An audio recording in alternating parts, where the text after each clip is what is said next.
सड़क पर चलते चलते एक आदमी को उसके दोस्त ने आवाज देकर पुकारा। आदमी ने पलटकर देखा, हाथ ऊपर किया, अपने दोस्त से मिलने गया और उसके बाद गायब हो गया। गायब, एकदम गायब। उसके बाद दिखा ही नहीं, ना तो वो आदमी और ना उसका दोस्त। क्या ऐसा भी कभी होता है?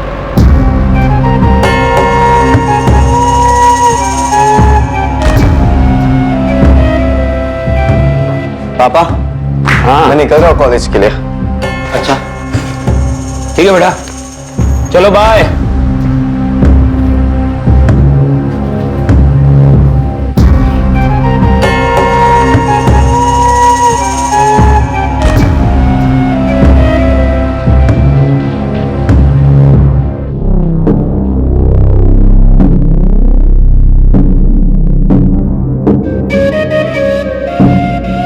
मनीषा, आज दीदी के यहाँ जाना है तुम्हें?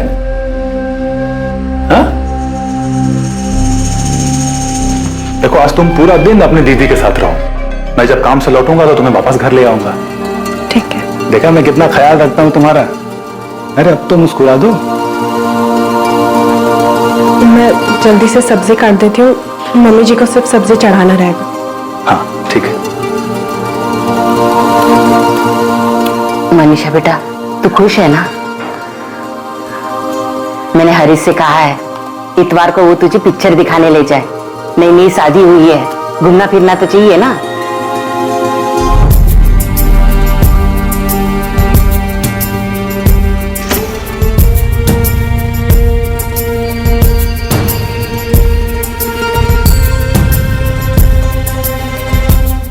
फिल्म का टिकट आज ही बुक कर लो।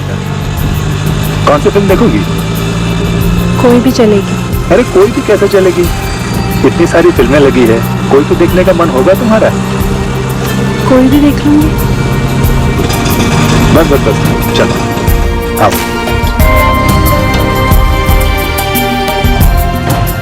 हरीश, हाय। मनीषा एक काम करो, तुम जाओ, मैं 10-15 मिनट में आता हूँ, ठीक है? और उसके बाद वहां से काम पे चला जाऊंगा। तुम्हें पता है ना कंचन दीदी का घर? आगे से राइट लोगी, उसके बाद लेफ्ट लेना। लेफ्ट लेते ही पहला मकान। ठीक है। पहुंच जाओगे ना?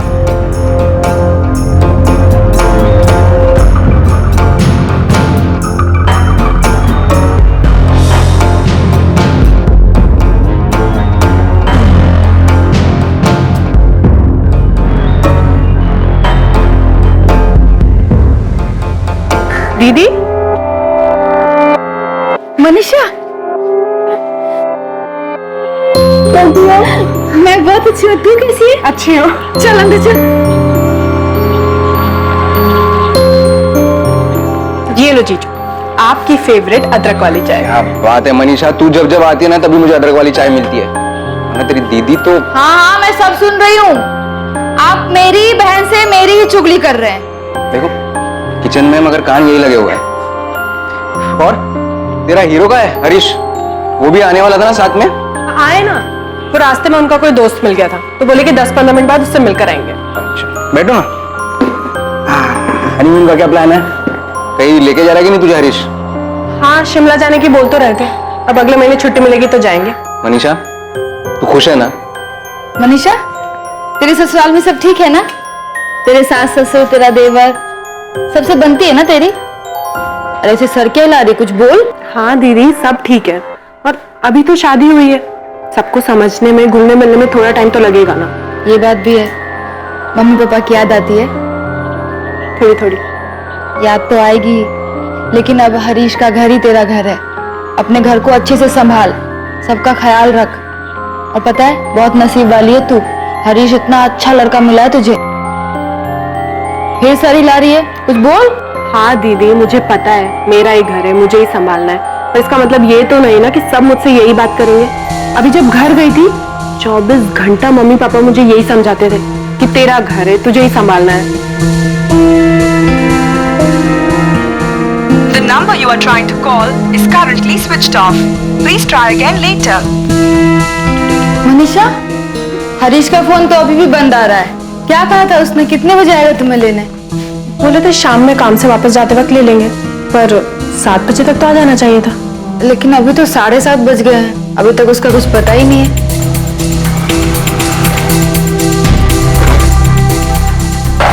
अमित, हरीश अभी तक आया नहीं मनीषा को ले जाने।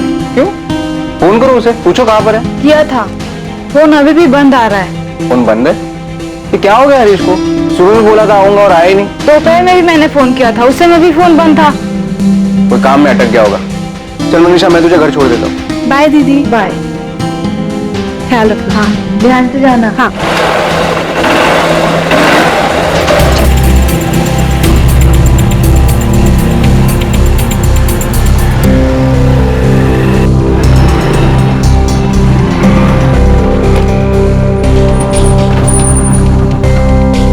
थैंक यू जीजू। Bye bye.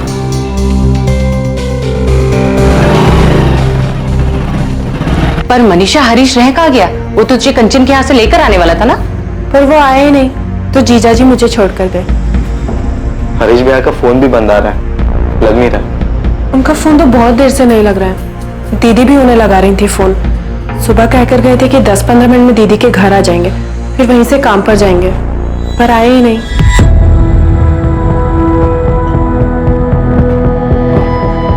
सुमित बेटा, तू एक काम कर, तू हरीश के सेठ को फोन कर। हो सकता है काम ज्यादा होने की वजह से दुकान पर ही हो।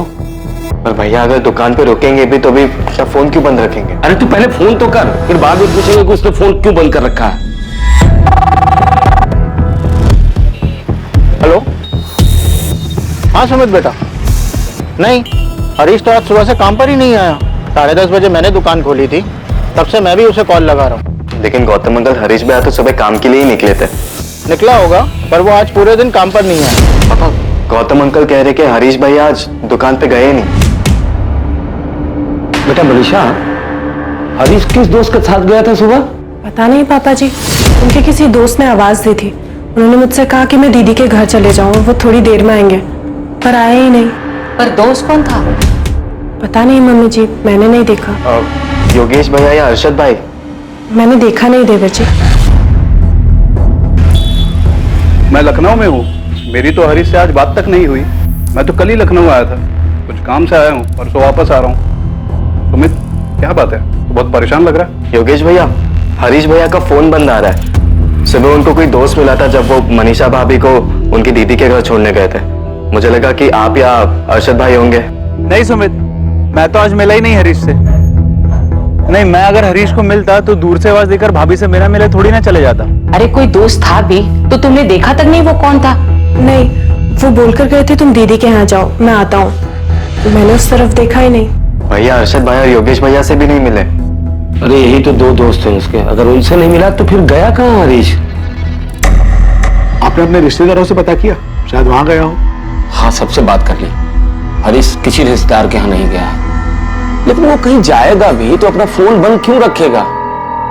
वो कल सुबह अपनी पत्नी मनीषा को उसकी बहन कंचन ठाकुर के यहाँ छोड़कर काम पर जाने वाला था।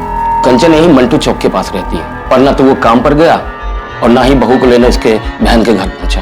आप हरीश का फोटोग्राफ और फोन नंबर और बाकी डिटेल्स दे दीजिए, हम पता करते हैं। और आप भी पता कीजिए कि कहीं गया हो और उसके फोन की बैटरी खत्म हो गई हो। साहब, वो कल सुबह से गायब है, फोन कहीं भी चार्ज कर सकता था। जी सर।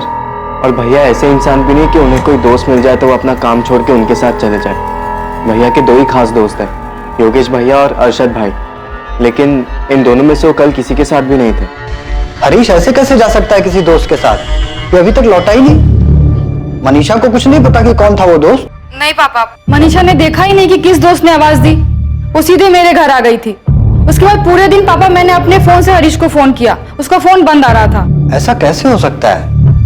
कुछ गड़बड़ तो नहीं है ना कंचन? पता नहीं पापा, ऊपर से मनीषा के ससुराल वाले बार बार उसी से सवाल पूछ रहे हैं। यहाँ मैं और अमित भी परेशान है। समझ में नहीं आ रहा है कि ऐसे कैसे गायब हो गया, कहाँ चला गया हरीश? मनीषा और हरीश के बीच वहाँ सब ठीक तो था ना? उनके बीच कुछ ऐसा होता तो हरीश कुछ तो बताता ना। ऐसे गायब हो जाएगा क्या? और अभी 6 दिन पहले ही तो मैं मनीषा को भोपाल छोड़ के आया हूँ। उसने तुझे कुछ बताया था क्या? हरीश और उसके बीच कोई अनबन, कोई झगड़ा हुआ? नहीं, ऐसा कुछ नहीं बोला उसने। बल्कि वो तो ये कह रही थी कि अगले महीने वो हनीमून के लिए शिमला जा रहे हैं। सब कुछ ठीक था तो ऐसे अचानक हरीश कहाँ गायब हो गया? 15 अप्रैल 2014 ये वो दिन था जब हरीश को आखिरी बार देखा गया था। हरीश को लापता हुए 2 दिन बीत चुके थे, लेकिन हरीश की अब तक कोई खबर नहीं मिली थी। क्या यह घटना अचानक घटी थी या फिर इसकी साजिश पहले से रची जा चुकी थी? क्या हरीश का अपनी नई ब्याहता पत्नी मनीषा को उसकी बहन के घर भेजना उसी प्लानिंग का हिस्सा था? हम उस दिन सुबह दीदी के घर जाने के लिए निकले। उन्होंने रिक्शा पकड़ा और हम दोनों रिक्शा में बैठ गए। फिर उन्होंने दीदी के घर के पास रिक्शा रुकवाया। मनीषा, तुम्हें उस रिक्शा का नंबर याद है? नहीं।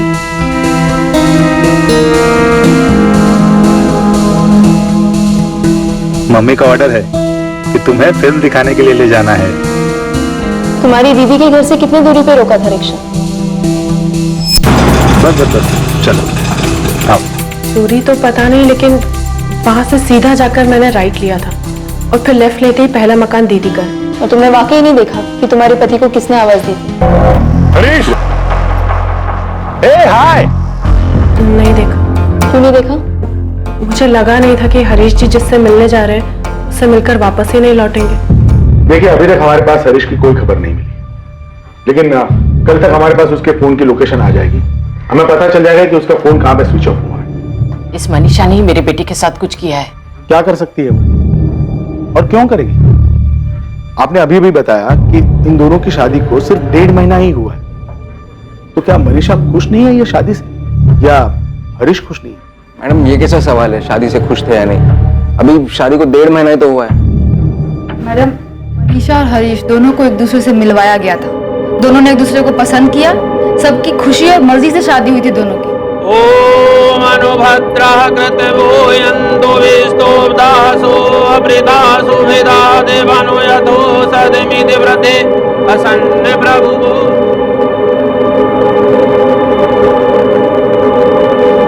मैडम, मैं हरीश को पहले से ही जानता हूँ, दोस्त है वो मेरा। जब कंचन के पापा ने कहा कि वो मनीषा के लिए लड़का ढूंढ रहे, तब मैंने उन्हें हरीश के बारे में बताया था, और मनीषा का रिश्ता लेकर हरीश के घर भी मैं ही गया था। मैडम, सब कुछ दोनों की मर्जी से हुआ था। तो फिर क्यों अचानक हरीश किसी दोस्त को मिलता है और एक दिन ऐसे गायब हो जाता है? यही तो समझ में नहीं आ रहा मैडम। और ये बात तो गलत है ना मैडम। मनीषा के ससुराल वाले उस पर ही सारा इल्जाम डाल रहे हैं, जबकि उस दिन हरीश ने खुद उससे पूछा था कि अपनी दीदी के घर जाना है। मैं उस दिन सुबह बिस्तर ठीक कर रही थी, तब उन्होंने मुझसे कहा अगर तुम्हें अपनी दीदी के घर जाना है तो चली जाओ। मैंने कहा ठीक है। उसने ऐसा क्यों कहा? वो अचानक तुम्हें तुम्हारी बहन के घर क्यों भेजना चाहता था? पता नहीं मैम, मैंने पूछा नहीं। आपका बेटा हरीश खुद मनीषा से कहता है कि आज तुम अपनी बहन के घर चली जाओ, मैं काम पे जाते वक्त तुम्हें वहां छोड़ दूंगा और लौटते वक्त तुम्हें वहां से ले आऊंगा। तो आप ये कैसे कह सकती है कि मनीषा ने हरीश के साथ कुछ किया है? क्या मनीषा और हरीश के बीच में कोई प्रॉब्लम चल रही थी? साहब, 1 मार्च को जबलपुर में मनीषा और हरीश की शादी हुई और 3 मार्च को वो यहाँ हमारे घर भोपाल आई। जब से मनीषा शादी करके आई है, किसी से ज्यादा बात नहीं करती है, अपने में ही गुमसुम रहती है। घर का सब काम करती है, खूब हाथ बटाती है वो, और उसे देखकर ऐसा लगता है जैसे उसने मन में कुछ दबा के रखा है, बिना किसी भाव के बस निभाए जा रही। यहाँ तक कि घर के हर एक सदस्य ने उसे अलग अलग पूछा कि वो ये शादी से खुश है या नहीं। मनीषा बेटा, तू इस शादी से खुश है ना? बहू, तुम खुश तो हो ना? हमें लगा बस 23 साल की है अभी, मैके की याद आ रही होगी, इसलिए खुद हमने सामने से हरीश से कहा कि कुछ दिनों के लिए उसे अपने माँ बाबूजी के यहाँ छोड़ आए। 25 मार्च को हरीश उसे जबलपुर छोड़ने गया और उसके बाद 6 अप्रैल को उसका भाई विनोद यहाँ उसे भोपाल छोड़ने आया। अरे बेटा, नमस्ते। आवा। नमस्ते अंकल। नमस्ते बेटा। खुश रहो। खुश रहो, खुश रहो। अच्छा ठीक है, अब मैं निकलता हूँ। नमस्ते आंटी। अरे विनोद बेटा, ऐसे कैसे बिना खाना खाए चले जाओगे? नहीं अंकल, वो मैं घर जाके। नहीं, कुछ नहीं, चलो बैठो। बिना खाए तुम कहीं नहीं जाओगे। चलो हाथ मुंह धो लो और थोड़ा आराम करो, तब तक खाना तैयार हो जाए। तो इन सब चीजों की वजह से आपको लगता है कि मनीषा खुश नहीं थी? अब कैसे बताया आपको, जब भी देखो गुमसुम रहती है, अपने से कभी कुछ नहीं बोलती। सर, मम्मी बताने में हिचकिचा रही है। मैं आपको बताता हूँ इन्हें मनीषा भाभी पर शक क्यों है। हाँ बोलो सुमित। सर, 15 तारीख की रात को भैया जब घर नहीं लौटे, तभी हम सब बहुत परेशान थे, लेकिन भाभी को कुछ असर ही नहीं था, एकदम आराम से थी वो।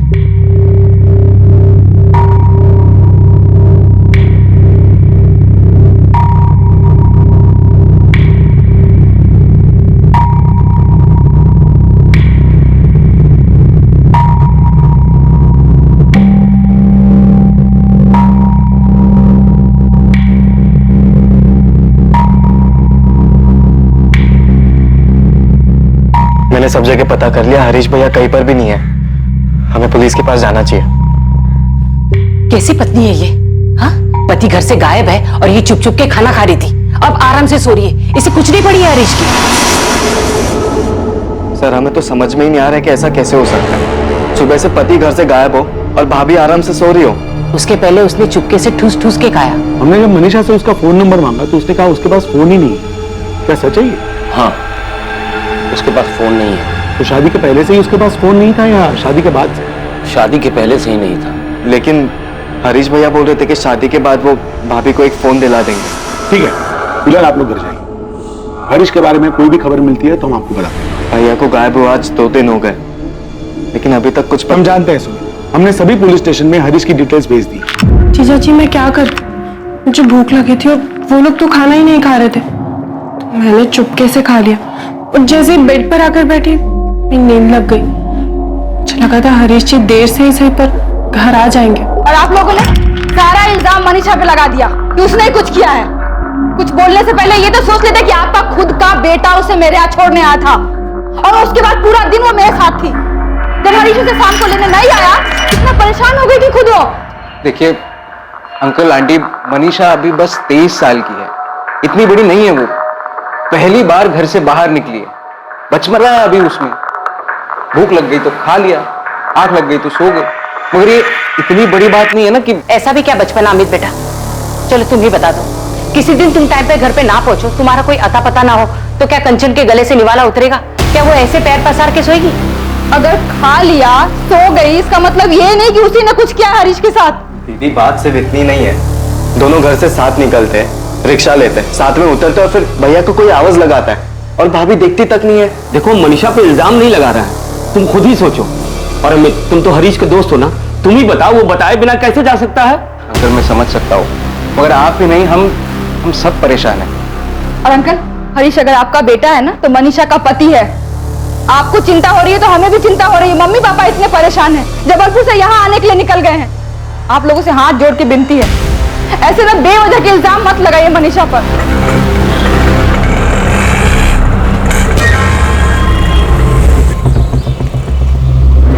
बिरजू। हाँ उस्मान भाई। अरे उस्मान भाई, दिन भर में 10-10 सवारी आती है यहाँ, अब सबकी शक्ल कैसे याद रहेगी? हाँ पता है बिरजू, और शायद किसी को तो याद होगा। हाँ ये फोटो रख और मैं इन लोग को फोटो भेज दूंगा। पता करने की कोशिश कर कि ऑटो रिक्शा कहाँ का है। 15 अप्रैल सुबह 8 बजे की बात है। सुहान नगर से मंटो चौक की सवारी थी। ये हरीश राठौर है और इसकी बीवी मनीषा। हरीश राठौर ऑटो से उतरा, उसके बाद गायब हो गया। ये सब ऑटो वाले और यूनियन वाले से पता करके बताओ कि किसी ने उसे देखा है या किसी को याद है तो मुझे बताएं।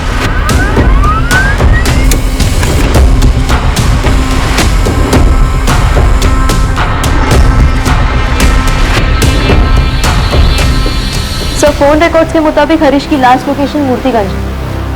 मूर्तिगंज? ये मूर्तिगंज तो मंटू चौक से करीब 1 घंटे की दूरी पर है ना। ये सुहान नगर और ये मंटू चौक और ये है मूर्तिगंज, जो सुहान नगर और मंटू चौक से काफी दूरी पर है। सुहान नगर से मंटू चौक रिक्शा से पहुंचने में करीब 10 मिनट लगते हैं। सर अगर हरीश रिक्शा या गाड़ी से भी मूर्तिगंज गया हो तो उसे कम से कम 1 घंटा लगा होगा वहां पहुंचने में, क्योंकि सुबह 8 बजे के दौरान उस रूट पे अच्छी खासी ट्रैफिक हो जाती है। सवाल यह है कि हरीश उस दोस्त के साथ मूर्तिगंज क्यों गया, जबकि उसने मनीषा से यह कहा था कि वो 10 से 15 मिनट में वापस लौटेगा। सर हमने आसपास जितने भी रिक्शा वाले हैं, जितना भी रिक्शा स्टैंड है, उन सबसे पता लगाया, या तक कि उनकी यूनियन वालों से भी बात किया, लेकिन किसी को कुछ याद नहीं है कि किसी ने उस दिन हरीश या मनीषा को वहां देखा। भाई हम मूर्तिगंज क्यों जाएंगे? वहाँ उनका कोई काम पड़ता हो? नहीं पापा, वहाँ पे उनका कोई दोस्त भी नहीं जिनसे वो मिले होंगे। फोन रिकॉर्ड के मुताबिक हरीश का फोन मंटू चौक से मूर्तिगंज की तरफ गया और मूर्तिगंज में जाकर के स्विच ऑफ हो गया। क्या हरीश की किसी के साथ कोई दुश्मनी थी, कोई झगड़ा? नहीं सर, हरीश भैया ऐसे इंसान है ही नहीं कि किसी के साथ लड़ाई झगड़ा करे। मैडम हरीश मेरे यहाँ पिछले 4 साल से काम करता है। उसको और उसके परिवार वालों को मैं बहुत अच्छे से जानता हूँ। उसका किसी के साथ लड़ाई झगड़ा हो ही नहीं सकता। गौतम जी आप तो उन्हें अच्छी तरीके से जानते हैं, तब तो आपको ये भी पता होगा कि हरीश इस शादी से खुश है या नहीं। खुश, बहुत खुश है मैडम। शादी तय होने के बाद से ही उसकी खुशी का ठिकाना नहीं था। 1 महीने बाद हनीमून के लिए शिमला जाने वाला है। रोज मुझे अपनी छुट्टी याद दिलाता है। निशा को अपने साथ जबलपुर ले जा रहे हैं हम लोग। सही नहीं किया आपने हमारी बेटी के साथ। वीना जी हमारी हालत तो समझिए, 4 दिन से हमारा बेटा घर नहीं लौटा है। वो नहीं लौटा है तो इसका मतलब ये नहीं है कि आप हमारी बेटी को दोषी ठहराएंगे। कैसे कैसे सवाल पूछ रही है पुलिस कि जबलपुर में उसका कोई चक्कर है क्या, और उसी से नहीं, जबलपुर के पुलिस के खबरी हमारे पास पड़ोसी रिश्तेदार नातेदार सबसे उलूल जुलूल सवाल कर रहे हैं। देखिए ओम जी, फिलहाल तो हमें अपने बेटे की चिंता है। वो कभी ऐसे बताए बिना गए। राम जी, हरीश हमारा भी दामाद है, हमें भी उसकी चिंता है। इसका मतलब ये नहीं है कि हम आप पे इल्जाम लगाने लगे कि हरीश मनीषा के साथ खुश नहीं था और वो भागने का नाटक रच रहा है और आप लोग उसका साथ दे रहे हैं। पुलिस कंचन से पूछ रही, हमसे सवाल कर रही है कि मनीषा को फोन क्यों नहीं दिया, उसका किसी के साथ चक्कर है क्या, उसकी वजह से उसका फोन छीना क्या? क्या मतलब है इन सवालों का? आप ही बोलिए। मनीषा इस शादी से दुखी लग रही थी क्या? मनीषा शादी के लिए राजी नहीं होती तो क्या मैं ये शादी करवाता? बलराम जी, मालती जी, मनीषा बच्ची है। ऐसी बातें पुलिस से कहने से पहले जरा सा सोच तो लेते।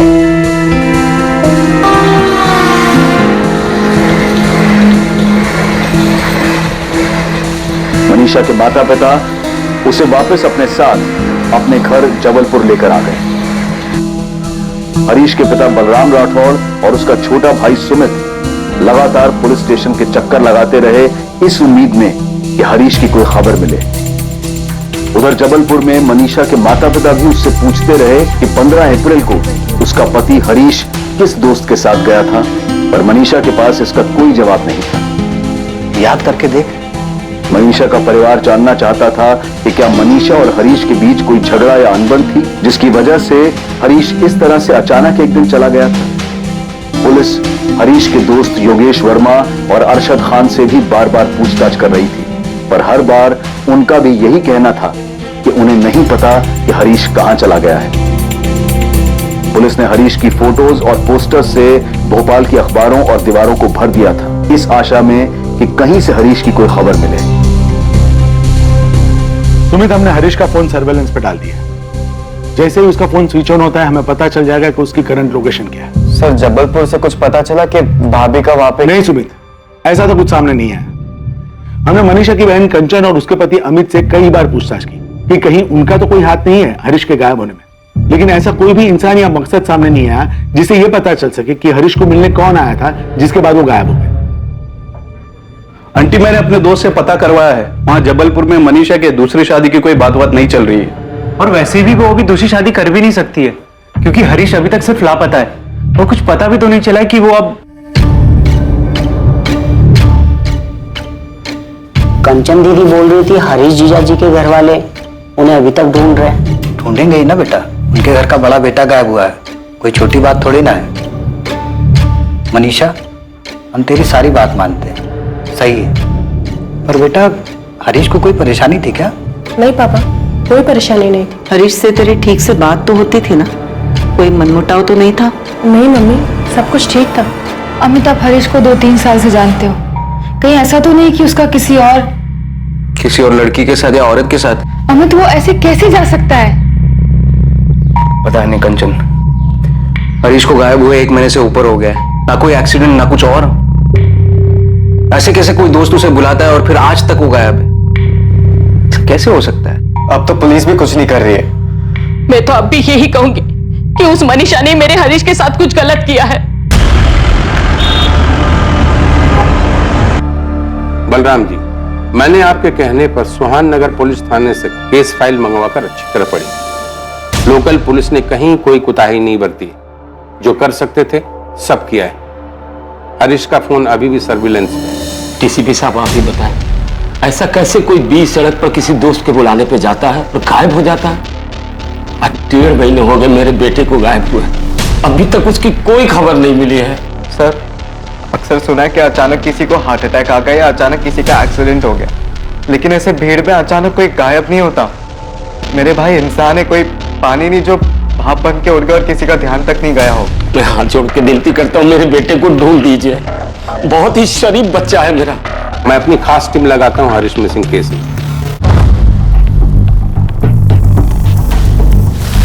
सर, हरीश की फैमिली ने सीधा हरीश की पत्नी मनीषा पर शक जताया है और शक जताने का मेन कारण यह है कि जिस दिन हरीश गायब हुआ था उस दिन मनीषा ने आराम से खाना खाया और बेफिक्र होकर सो गई। लेडी किलर, पहले मर्डर किया फिर आराम से खाना खाया और सो गई। सर लोकल पुलिस को लड़की के अतीत में कुछ नहीं मिला। बाकी केस में उन्होंने छानबीन की है, पर रेलवे स्टेशन और एक्सीडेंट पर कोई भी ऐसा सुराग नहीं मिला कि हरीश कहाँ हो सकता है, वो कहाँ जा सकता है।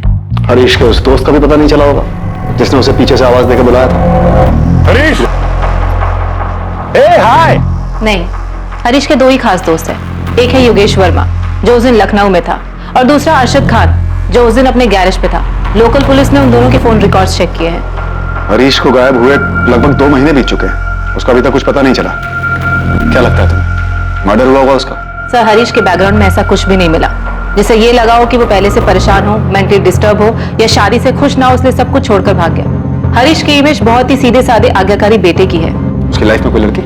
लोकल पुलिस को उसके फोन रिकॉर्ड्स और छानबीन में ऐसा कुछ भी नहीं मिला। सर, जैन सर, मेरी सॉरी, मैं थोड़ा लेट हो गया। वो लेट नहीं कपिल, तुमने बिल्कुल सही टाइम पर एंट्री मारी है। लेकिन इस केस में कोई था जिसने 15 अप्रैल को अचानक एंट्री मारी थी और जिसका अभी तक कुछ पता नहीं चल पाया है।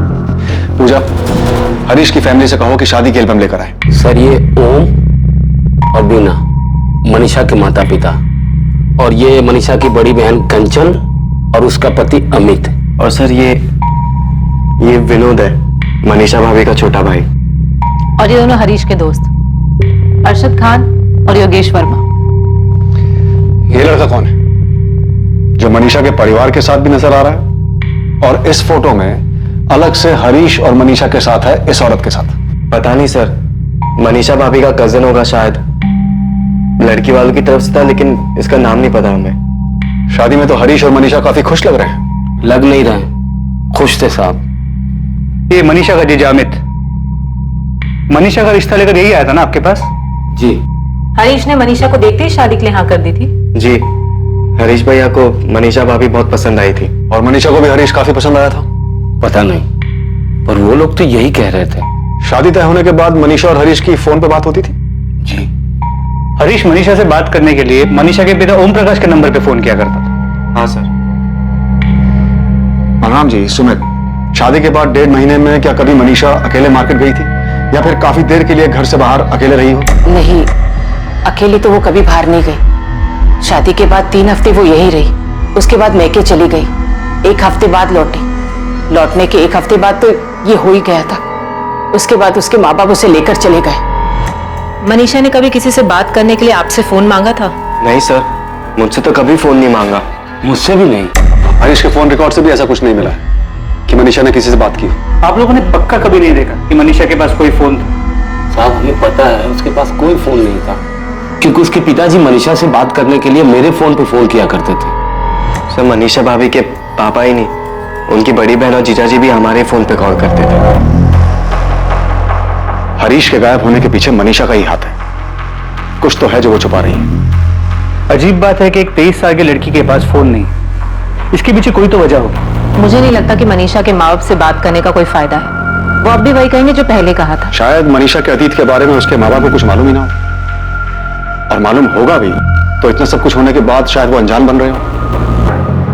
अब हम कोई खबर ही नहीं लगाएंगे, कोई सीधी कार्रवाई नहीं करेंगे। पहले ब्लूप्रिंट तैयार करेंगे, उसके बाद पूछताछ होगी। तुम दोनों अभी जबलपुर निकल जाओ और अपने तरीके से काम शुरू करो।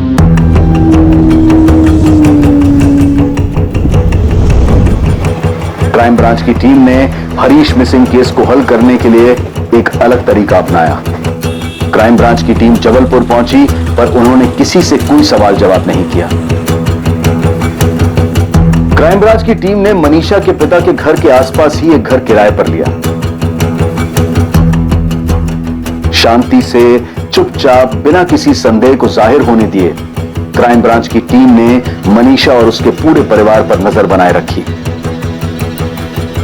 मनीषा की हर गतिविधि पर क्राइम ब्रांच के अधिकारियों की नजर बनी हुई थी।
448765 ये नंबर रुपेश तिवारी का है। मुझे इस नंबर के सारे कॉल रिकॉर्ड्स चाहिए त्रिपाठी, खासकर 1 मार्च से लेकर अब तक के सारे कॉल रिकॉर्ड्स, मोबाइल लोकेशन, सभी detail urgent basis. Rupesh Tiwari? Yes sir, ये वही है जो शादी की फोटो में मनीषा की फैमिली और हरीश और मनीषा की फोटो में एक औरत के साथ दिख रहा है, जिसके बारे में आपने बलराम जी से पूछा था कि ये कौन है? हाँ, ये हरीश, मनीषा और रुपेश के अलावा एक औरत भी है, 50-55 साल की। सर, वो औरत रुपेश तिवारी की मां है ललिता देवी, विधवा है। काफी साल पहले उनके पति का देहांत हो चुका है। रुपेश तिवारी और उसकी मां काफी सालों से जबलपुर में मनीषा के पड़ोसी हैं। सर, रुपेश तिवारी जबलपुर में एक छोटी सी टूर एंड ट्रेवल एजेंसी चलाता है। आइए सर, मुझे एक गाड़ी चाहिए। मिलेगी सर। कब और कहाँ के लिए चाहिए? इंदौर के लिए। इंदौर। अरविंद तो इस दीजिए। हाँ। सर, रुपेश तिवारी का एक असिस्टेंट है अरविंद, जो एक तरह से उसका पार्टनर भी है। पूजा, कुछ ऐसा मिला जिससे ये पता चल सके कि मनीषा और रुपेश का आपस में अफेयर है, वो भी उसकी शादी से पहले? सर, कुछ नहीं, काफी कुछ मिला है। सर, मेरे तो एक बात समझ में नहीं आ रही कि पहले पुलिस टीम की नजर में आने में ये सब बच कैसे गया।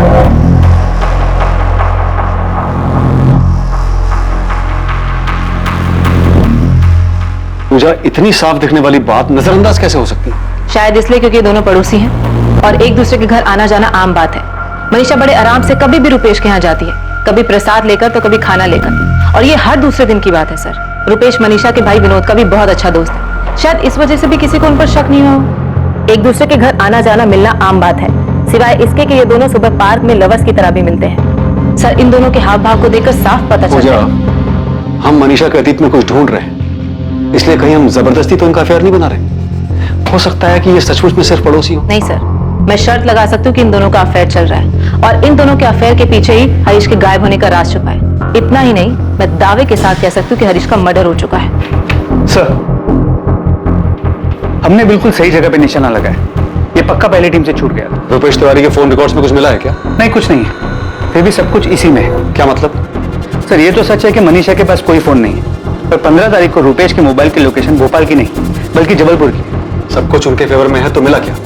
यही के 14 से 16 अप्रैल के बीच रुपेश का फोन जबलपुर में ही था, और इन 2 दिनों में ना ही उसके फोन से कोई कॉल किया गया तो ना ही कोई कॉल उठाया गया। इसका मतलब पक्का रुपेश का फोन जबलपुर में था उस टाइम, लेकिन वो खुद भोपाल में था। क्या हमने Harish Rathore missing case crack कर लिया?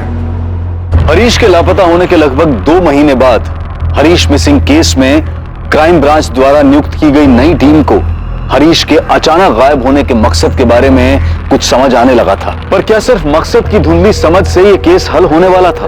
अभी इस केस में कई दिल दहला देने वाले सच सामने आने बाकी थे। इतने दिनों से पड़ोसी होने का नाटक करके हमारे परिवार की जासूसी कर रहे थे। हरीश के घर वालों ने आपको पैसे खिलाए ना, जो हमारी बेटी पर ऐसा गंदा इल्जाम लगा रहे हो? अभी तो सिर्फ पूछताछ कर रहे हैं। एक बार ये साबित हो गया है कि मनीषा और रुपेश ने मिलकर ही हरीश के साथ कुछ किया है, उसके बाद इल्जाम भी लगाएंगे तो सजा भी देंगे। अभी आप लोग भी चलिए, आपसे भी पूछताछ करनी। आप समझते क्यों नहीं है? रुपेश, कंचन, मनीषा, विनोद सब एक साथ पले बड़े हैं, परिवार की तरह हैं। सर, रुपेश हमारे लिए बड़े भैया जैसे है, और अगर ऐसा कुछ होता मनीषा और रुपेश के बीच में तो मेरी बहन उस हरीश जीजू से शादी क्यों करती? मनीषा ने आपको बताया कि ये सब उसने रुपेश के साथ मिलकर किया है? सर, शादी में रुपेश हर काम बढ़ चढ़ कर रहा था, तो हमें लगा दुल्हन का भाई होगा, तो तब से इन दोनों के बीच में ये सब चल रहा था। अभी कुछ कंफर्म नहीं है, लेकिन हमें भी ऐसा लग रहा है कि इनके बीच में कुछ चल रहा है। सर, मैं एक बात बता रहा हूँ, ये मनीषा ही नहीं उसके परिवार ने मिलकर ये किया है। शुरू से सब जानते थे, धोखा दिया है हमें, खासकर उसके भाई विनोद ने। क्या कहा पापा ने? वो भोपाल आ रहे, क्राइम ब्रांच की कोई टीम उन्हें मनीषा और रुपेश को यहाँ पर लेकर आ रही है। उनके हिसाब से रुपेश और मनीषा के बीच कुछ। रुपेश और मनीषा? अरे, क्राइम ब्रांच वालों का दिमाग तो नहीं खराब हो गया है ना? कहीं ऐसा तो नहीं है कि हरीश के घर वालों ने कुछ कर दिया हो और खुद को बचाने के लिए सारा इल्जाम मनीषा पे डाल रहे हैं? मनीषा, इतने महीनों बाद भी तुम्हें अपने पति की कोई खास फिक्र नहीं हुई कि वो अभी तक क्यों नहीं मिला? अगर चेहरा देखकर ही सब पता चल जाता तो मैं भी उस दिन समझ जाती कि मेरे पति अब वापस नहीं आने वाले। मैं उन्हें जाने ही नहीं देती। आपको नहीं पता मेरे अंदर क्या चल रहा है, क्योंकि आप लोग हरीश जी को ढूंढ नहीं पा रहे, तो आप लोग जबरदस्ती मेरा और रुपेश का रिश्ता साबित करने पर तुले। मैडम, एक मिनट सुनिए। आप क्यों पलट कर देख रही हैं? मैं आपको नहीं, मैडम को आवाज लगा रहा था। तुम अब भी यही कहोगी कि उस दिन तुम्हारे पति को किसी ने आवाज लगाई और तुमने पलट कर नहीं देखा कि वो कौन था? मनीषा, हम जानते हैं कि हरीश को गायब करने में तुम्हारा ही हाथ है। मैं हरीश जी को क्यों गायब करवाऊंगी? कैसी बातें कर रहे हैं आप? सर इसमें क्या बड़ी बात है कि 14 अप्रैल से 16 अप्रैल तक मैंने अपने मोबाइल फोन से किसी को फोन ना किया हो या किसी का फोन नहीं उठाया हो। मोबाइल फोन से नहीं तो लैंडलाइन से बात की होगी। सर ऐसा पहली बार नहीं है कि पूरा दिन मैंने अपना मोबाइल फोन यूज नहीं किया या किसी से बात नहीं की। मुझे तुम्हारी ये फालतू कहानी नहीं सुनी। हरीश के साथ क्या किया तुम लोग? मेरा मनीषा के साथ कोई चक्कर नहीं। तो जो पार्क की फोटो आप दिखा रहे हैं इसमें भी कुछ नया नहीं। मनीषा की शादी से पहले भी मैं पार्क में जाता था, वो भी सैर करने के लिए पार्क में आती थी। हाँ जाते थे, लेकिन घर से एक साथ नहीं निकलते थे। मनीषा, हमने पूरे एक हफ्ते तक तुम पर नजर रखी है, तुम दोनों घर से अलग अलग निकलते थे, लेकिन पार्क में जरूर मिलते थे। तो इससे आपने ये अंदाजा लगा लिया कि हम दोनों के बीच कुछ चल रहा है? जी नहीं, ऐसा कुछ भी नहीं है। और अगर ऐसा होता भी तो मैं झूठ क्यों बोलूंगी? रुपेश के बारे में अपने घर वालों को क्यों नहीं बताती? हरीश जी से शादी करने के लिए क्यों तैयार हो जाती? सर मनीषा की शादी में मैंने एक अच्छे पड़ोसी का फर्ज निभाया था, बढ़ चढ़कर काम किया था। आप खुद ही बताएं, जिससे आप प्यार करते हो उसकी शादी में खुशी खुशी इतना काम करेंगे, जबकि आपके सामने वो किसी और से शादी कर रही है। रुपेश को मैंने बचपन से देखा है, सालों से हमारा पड़ोसी है। उसके पिताजी हमारे दोस्त थे। और अगर मनीषा रुपेश के बीच में कुछ चल रहा होता ना तो आपसे पहले हमें पता चलता। अगर आपको उनके बारे में पता चलता तो शायद आप उनकी शादी के लिए तैयार ही नहीं होते। तैयार होने की बात तब आती ना जब उनके बीच कुछ होता। आप साबित क्या करना चाहते हैं? रुपेश और मनीषा के बीच कुछ चल रहा है, इसलिए उन दोनों ने मिलकर हरीश को गायब करा दिया। सिर्फ गायब नहीं, शायद मरवा भी दिया। 1.5 महीना भी नहीं हुआ था मेरी बच्ची की शादी को, उसके हाथ की मेहंदी भी नहीं सूखी थी तब तक, और आप बोल रहे उसने अपने पति को गायब करके मरवा दिया? ये क्या बात कर रहे हो आप? मैंने मुड़कर नहीं देखा। झूठ, तुम झूठ बोल रही हो। तुमने मुड़कर देखा था, तुमने देखा था कि रुपेश ने ही आवाज लगाई थी। आपको अपनी ही बात माननी है तो मानिए, लेकिन मैंने पीछे मुड़कर नहीं देखा। मैं नहीं जानती वो कौन दोस्त था जिसने हरीश को आवाज लगाई। सर आपको जो कहना है, जो करना है करिए। ज्यादा से ज्यादा आप क्या करेंगे? मुझे मारेंगे, पीटेंगे? फिर भी मैं आपसे यही कहूंगा कि मेरे और मनीषा के बीच में कुछ भी नहीं। फिर मनीषा और मैंने एक दूसरे का हाथ क्या पकड़ लिया? आपने तो पूरी फिल्म बना दी। जिस दिन हरीश गायब हुआ उस दिन मैं भोपाल में था ही नहीं, मैं जबलपुर में था। सर दुनिया की कोई भी ताकत मुझे किसी गलत काम के लिए हामी नहीं भरवा सकती, ना ही कोई गलत काम करवा सकती।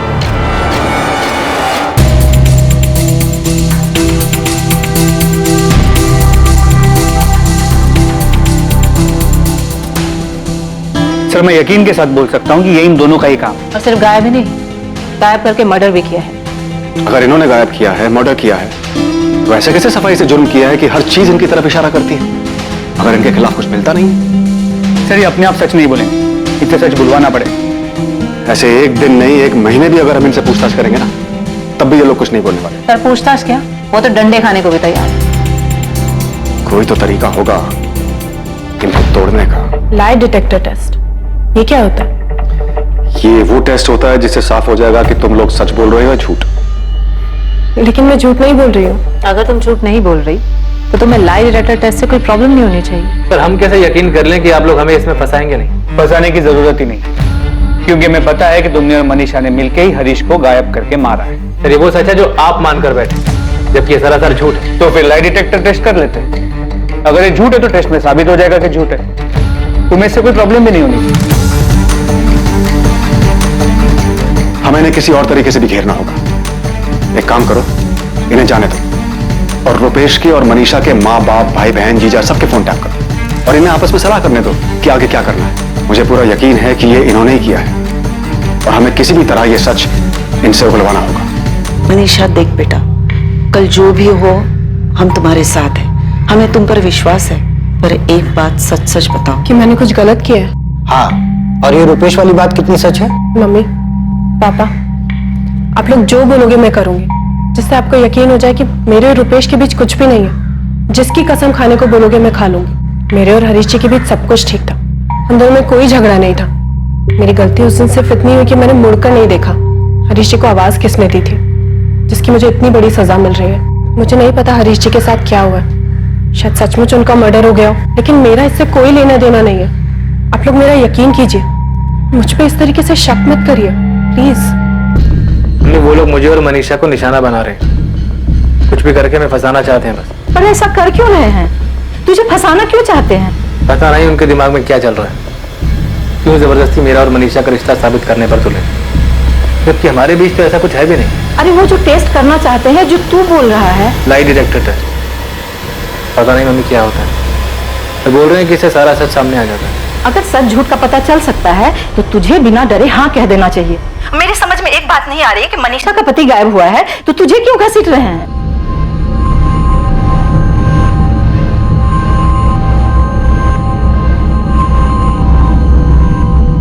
मनीषा और रुपेश ने लाई डिटेक्टर टेस्ट के लिए अपनी मंजूरी दे दी है। कैसे पता चल जाएगा हमारा हरीश कहाँ है? नहीं पता मम्मी। ये टेस्ट कब होने वाला है? अभी कुछ पक्का नहीं, शायद अगले हफ्ते होगा।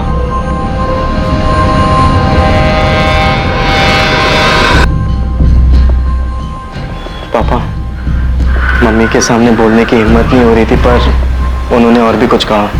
क्या? यही ना कि शायद अब हरीश जिंदा नहीं है। हाँ पापा, वो बता रहे थे कि शायद हरीश भैया का मर्डर हो चुका है और इन दोनों ने मिलकर मारा उन्हें। मनीषा और रुपेश ने लाई डिटेक्टर टेस्ट के लिए मंजूरी दे दी। टेस्ट के दौरान भी वो अपने इस बयान पर अड़े रहे कि उनके बीच में कोई प्रेम संबंध नहीं है और हरीश के लापता होने में भी उनका कोई हाथ नहीं है।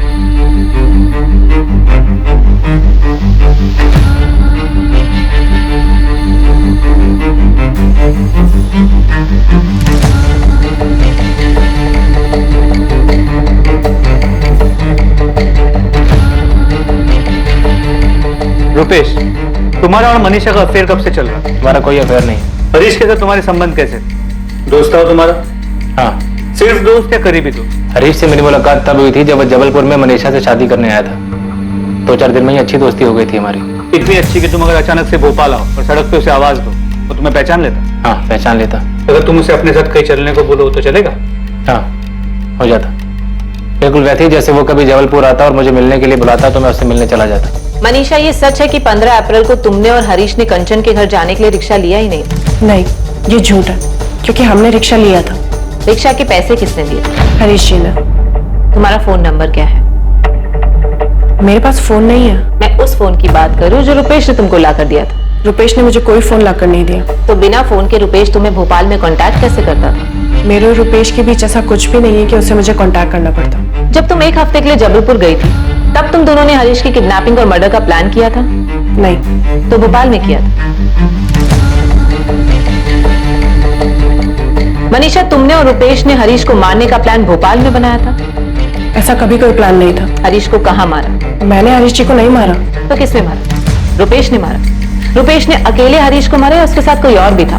मुझे नहीं पता। क्या नहीं पता? फिर रुपेश के साथ कौन था या फिर रुपेश ने हरीश को कहाँ मारा? क्या नहीं पता मनीषा? मुझे नहीं पता हरीश जी को किसने मारा। मतलब तुम्हें पता है कि हरीश मर चुका है, उसका मर्डर हो चुका है? नहीं, मुझे नहीं पता। तुम हरीश को मंटू चौक से कहाँ लेकर गए? मैं उसे कहीं लेकर नहीं गया था। तो तुमने भोपाल में ही मारा है उसे? तुम मनीषा से प्यार करते हो? तुम रुपेश से प्यार करती हो? मनीषा का कहना है कि उसे ये तो नहीं पता तुमने हरीश को मारा है या नहीं, मगर उसे लगता है कि तुम मनीषा को पाने के लिए हरीश को मार सकते। रुपेश, क्या ये सच है? तुमने हरीश को मारा है? रुपेश ने हमें बताया कि उसने तुम्हें एक फोन लाकर दिया था, उसके बाद तुमने हरीश को मारने का प्लान बनाया, पर अब वो कह रहा है कि सारा प्लान तुम्हारा था, तुमने हरीश को मरवाया है। क्या ये सच है मनीषा? लाई डिटेक्टर टेस्ट से इस केस को सॉल्व करने में मदद मिलने की उम्मीद थी, पर इससे पहले कि लाई डिटेक्टर टेस्ट के परिणाम आते, इस केस को एक नई दिशा मिली।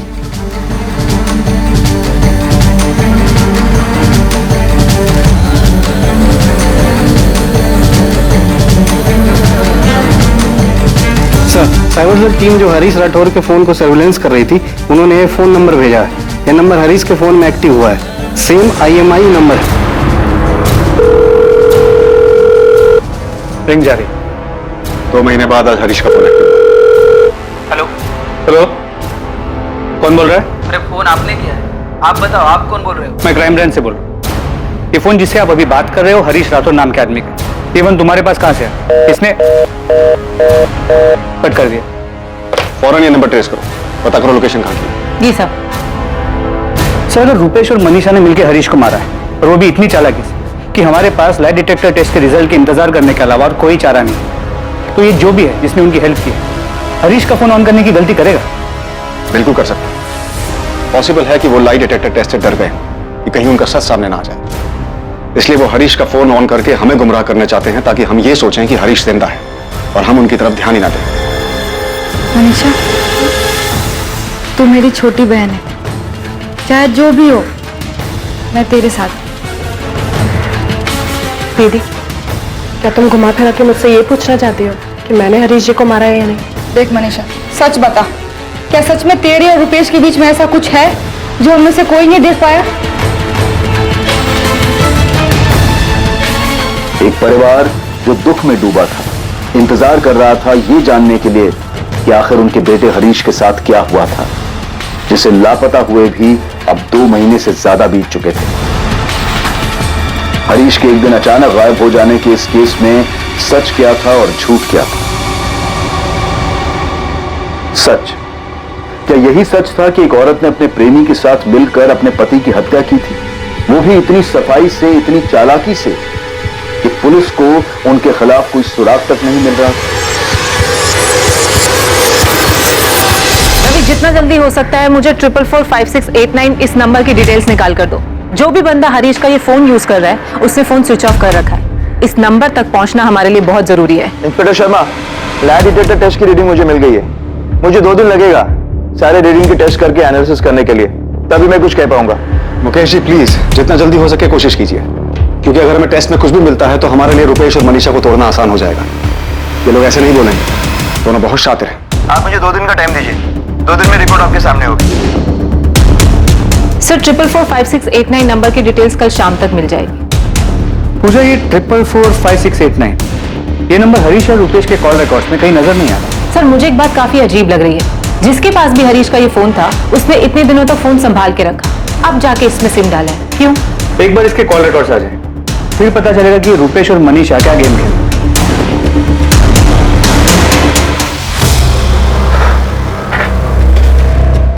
क्या हो रुपेश, लाई डिटेक्टर टेस्ट में पुलिस ने क्या पूछा? वही जो कस्टडी में पूछ रहे थे। इस बार नया ये था कि कुछ तार वार लगाए थे हम लोगों ने। तो फिर सच पता चल जाता है क्या? पता नहीं, कह तो रहे थे। यार मैं तो शुरू से सच बोलता आ रहा हूँ, जो वो लोग मानने को तैयार ही नहीं है। रीना, मनीषा कैसी है? कुछ टेंशन में, कुछ सोच में, ऐसा कुछ दिखा क्या? नहीं, शक्ल से तो ऐसा कुछ नहीं दिख रहा है। मैं उसे मंदिर ले गई थी, भगवान की कसम दिलवाकर मैंने उससे पूछा कि रुपेश और उसके बीच में कुछ है क्या, और तब भी उसने यही कहा कि ऐसा कुछ नहीं है। कुछ समझ में नहीं आ रहा। मनीषा भी तो इतना सब कुछ होने के बाद भी एक बार भी कहीं से दुखी नहीं नजर आ रही। वही तो, कुछ समझ में नहीं आ रहा है इनके बीच कब हुआ है, क्या हुआ है। और मनीषा कुछ बोल भी तो नहीं रही।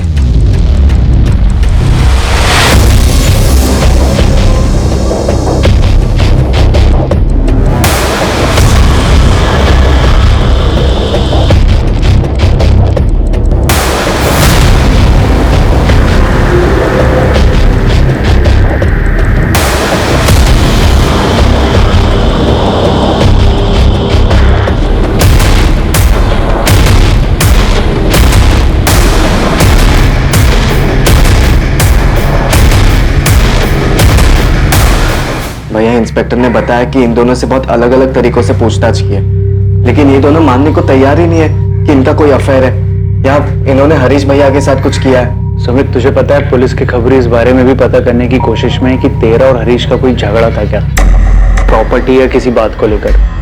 मैं ये नहीं कह रहा हूँ कि उन्हें कुछ मिलेगा, पर वो लोग ये एंगल भी देख रहे हैं। मनीषा को सजा होनी चाहिए क्योंकि वो झूठ बोल रही है, लेकिन मनीषा बताए तो सही कि उस दिन हरीश से कौन मिलने आया था और कहाँ है वो, क्या हुआ उसके साथ।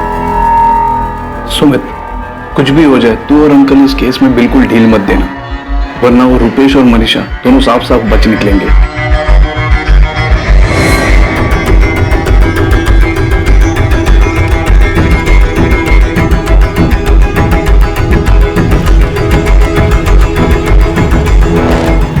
जब तक मैं अपने बेटे के बारे में पता न लगा लूं तब तक चैन से नहीं बैठूंगा। अमित, मनीषा तो कसूरवार है ही, पर तुम भी कम कसूरवार नहीं हो।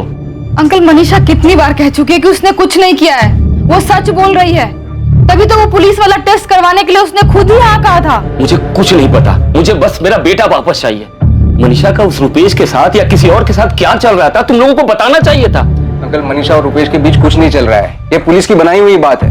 वो हरीश को ढूंढ नहीं पा रही है और आप बार बार मनीषा पर उंगली उठा रहे हो, इसीलिए वो उसका फायदा उठा रही है। अंकल आप ही सोचिए ना, वो ऐसा क्यों करेगी? बस 23 साल की है और इतनी शातिर है कि उसने हरीश को गायब कर दिया और आज तक किसी को पता भी नहीं लगने दिया कि हरीश कहां पर है।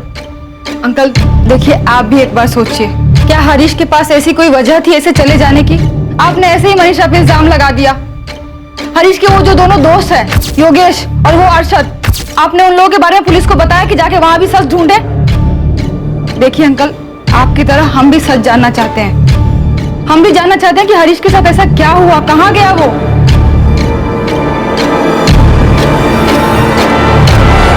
तेरा हीरो का है हरीश, वो भी आने वाला था ना साथ में? आए ना, तो रास्ते में उनका कोई दोस्त मिल गया था, तो बोले कि 10-15 मिनट बाद उससे मिलकर आएंगे। दोपहर में भी मैंने फोन किया था, उस समय भी फोन बंद था। कोई काम में अटक गया होगा। चल मनीषा, मैं तुझे घर छोड़ देता हूँ। आजा। कंचन, ये बात अजीब है मगर सच है। हरीश के गायब होने के बाद से आज तक मैंने मनीषा के चेहरे पर कभी भी कोई दुख या परेशानी नहीं देखी। अमिताभ, आप भी मनीषा पर? नहीं, मैं इल्जाम नहीं लगा रहा हूं, मगर तुम ही सोचो, तुम्हें बात अजीब नहीं लगती कि हरीश के वापस ना आने से मनीषा को जरा भी दुख नहीं हुआ, जरा भी फर्क नहीं पड़ा? 2 दिन बाद क्राइम ब्रांच को उस आदमी की जानकारी मिली जो हरीश का फोन इस्तेमाल कर रहा था। समीर चंद्रा, रुद्र विहार का एड्रेस। रुद्र विहार सर, ये तो मूर्तिगंज के पास है, जहाँ पर हरीश का फोन स्विच ऑफ हुआ था। सर, फोन रिकॉर्ड के मुताबिक हरीश की लास्ट लोकेशन मूर्तिगंज है। देखते हैं कि समीर चंद्रा वाकई में कोई है या ये भी कोई झूठ। और उसी दौरान लाई डिटेक्टर टेस्ट के परिणाम भी सामने आए। हेलो, इंस्पेक्टर शर्मा, मुकेश बोल रहा हूँ। हाँ मुकेश जी, क्या मिला टेस्ट में? आपने उन दोनों को जो भी सवाल पूछे, उनके जवाब के रिस्पॉन्स ग्राफ बहुत बारीकी से हमने चेक किया है। उन दोनों में से कोई भी झूठ नहीं बोल रहा है। क्या? उन्होंने किसी भी सवाल के जवाब में झूठ नहीं बोला? नहीं। ये सवाल हमने उन दोनों से पूछा था कि उनका अफेयर है। तुम मनीषा से प्यार करते हो? तुम रुपेश से प्यार करती हो? इंस्पेक्टर, आप देख सकते हैं दोनों के पैरामीटर में थोड़ा भी डिस्टर्बेंस दिखाई नहीं दे रहा है। उनके पैरामीटर से तो यही पता चल रहा है कि किसी भी सवाल का जवाब देने में उनको कोई हिचकिचाहट नहीं हुई, तब भी नहीं जब आप लोगों ने उन्हें पूछा कि मैंने हरीश को मारा है। रुपेश, क्या ये सच है? तुमने हरीश को मारा है? हरीश को कहाँ मारा? मैंने हरीश जी को नहीं मारा। यहाँ तक कि हरीश को मारने की प्लानिंग भी उन्होंने की थी, लेकिन इस सवाल पर भी उनका रिएक्शन नॉर्मल है, कोई घबराहट, कोई टेंशन नहीं दिखी। तो बेसिकली लाई डिटेक्टर टेस्ट ये कहता है कि उनका आपस में कोई रिश्ता नहीं, कोई अफेयर नहीं। ना ही उन्होंने हरीश को गायब किया है और ना ही उन्होंने उसे मारा है। हाँ,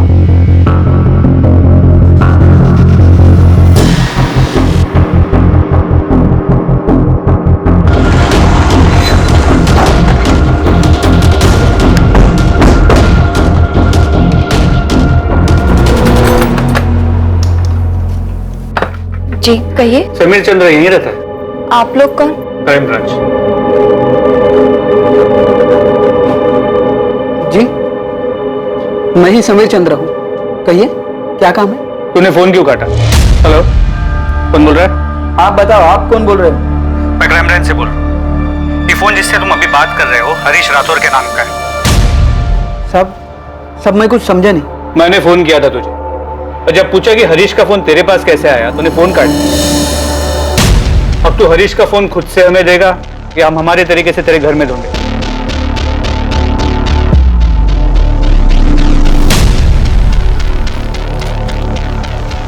हाँ, ये हरीश भैया का ही फोन है, लेकिन आपके पास कहाँ से आया? ये फोन हमें समीर चंद्र नाम के एक आदमी के पास से मिला है, किसी फैक्ट्री में ड्रिल ऑपरेटर है। मैम, लेकिन उस आदमी के पास हरीश भैया का फोन कहाँ से आया? पूछताछ शुरू की है, जल्दी पता चल जाएगा। बलराम जी, आपने समीर चंद्रा का नाम कभी नहीं सुना? नहीं, पर आप ये कैसे कह रहे हैं कि मनीषा सब सच बोल रही है? ये कैसा लाई डिटेक्टर टेस्ट है आपका? देखिए बलराम जी, जरूरी नहीं कि टेस्ट में जो आए वो सही हो, लेकिन यह भी सच है कि रिपोर्ट्स के हिसाब से मनीषा और रुपेश दोनों झूठ नहीं बोल रहे। हम इस समीर चंद्रा से पूछताछ कर रहे हैं, हो सकता है इसका हरीश के गायब होने में कोई हाथ हो। अब मनीषा झूठ बोल रही है, बहुत चालाक है वो।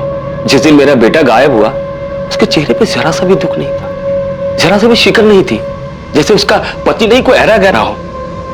साहब, मैं समीर चंद्रा को तो नहीं जानता, लेकिन इतना जरूर जानता हूं कि मनीषा ने मेरे बेटे को गायब किया। अब मैं डर गया था, क्योंकि जैसे ही इस फोन में मैंने अपना सिम डाला, तुरंत आपका फोन आया कि आप क्राइम ब्रांच से है और ये फोन मुझे कहां से मिला? समीर, मुझे तेरे डर की नहीं, तेरे सच की कहानी बता। बोल, ये फोन तेरे पास कहाँ से आया? साहब रास्ते में पड़ा मिला, पान वाले की दुकान के बगल में कूड़े के पास पड़ा था। मैं पान बनवा रहा था जब फोन पे मेरी नजर पड़ी।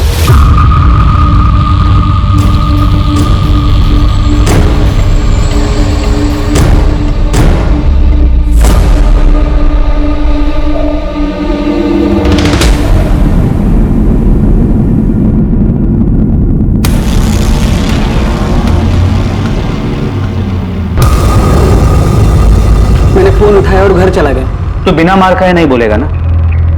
फोन रास्ते पे पड़ा हुआ मिला, तूने उठा लिया, बेवकूफ समझ रखा है? साहब मैं सच बोल रहा हूं, मुझे रास्ते में पड़ा मिला था। सर तब से झूठी कहानी सुना रहे। देख, इससे पहले कि हम तुझसे अपने तरीके से सच बुलवाएं तो खुद ही बोल दे, तूने ही जबलपुर के रुपेश तिवारी के साथ मिलकर मारा ना हरीश राठौर को?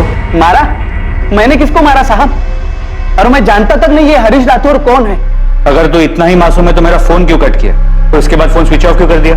इतने दिनों बाद मोबाइल में सिम डाला और पहला ही फोन आपका आया तो मैं डर गया था साहब। इस साला ये क्या मामला है, कहीं मैं फंसना चाहता। तो चुका है, हरीश को गायब हुए 2.5 महीने बीत चुके हैं। इतने दिनों से तेरे पास फोन था, तूने अब जाके चालू किया? साहब मैं गरीब आदमी, एक फैक्ट्री में ड्रिलिंग का काम करता, मैं क्या किसी को मारूंगा साहब? मैडम मेरे पति किसी को नहीं मार सकते, सच में उन्हें फोन पड़ा हुआ मिला था। अच्छा, रास्ते पे पड़ा मिला था। रास्ते में कोई चीज मिलेगी तो अपना समझ के रख लेगा, जिसका उसे देने की कोशिश नहीं करेगा वो। मैडम गलती हो गई, सीधे साधे लोग हैं हम, उन्होंने ऐसा कुछ नहीं किया। बल्कि आपका फोन आने के बाद वो इतना डर गए थे कि फोन फेंकने वाले थे।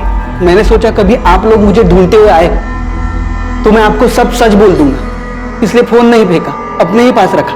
मैडम अगर उन्होंने मर्डर किया होता या कोई गलत काम किया होता तो हम लोग अब तक यहाँ रुकते, भाग गए होते। कपिल इसे छोड़ना मत, बिठा के रखो, पूरी हिस्ट्री निकालो इसकी, पैदा होने से लेकर अब तक की।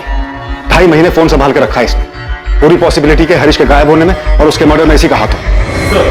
हाँ मम्मी, अमित गए थे पुलिस स्टेशन, आकर बताया कि मनीषा और रुपेश सच बोल रहे थे। तो बेटा वो जो टेस्ट बोल रहे थे उसमें उनको ज्यादा कुछ नहीं बताया मम्मी, बस इतना बताया कि उस टेस्ट में मनीषा के खिलाफ कुछ नहीं मिला है। पर अभी भी ये नहीं पता चला है कि हरीश कहाँ गया, क्या हुआ उसके साथ। बस बता रहे थे कि क्राइम ब्रांच वाले ने किसी आदमी को पकड़ा है जिसके पास हरीश का फोन मिला है, उसी से पूछताछ कर रहे हैं सब।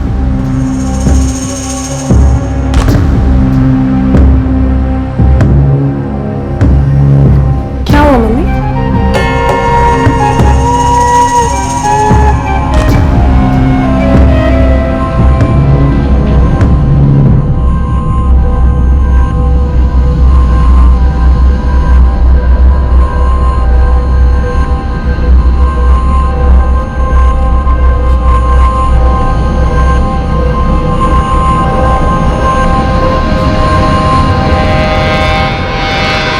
नहीं, कभी नहीं मिला इससे और न कभी देखा।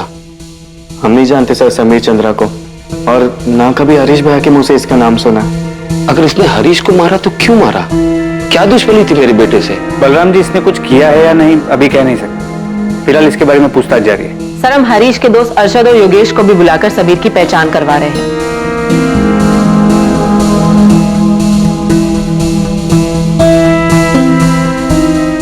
अरशद और योगेश भी ये नहीं जानता कि समीर कौन है? नहीं सर।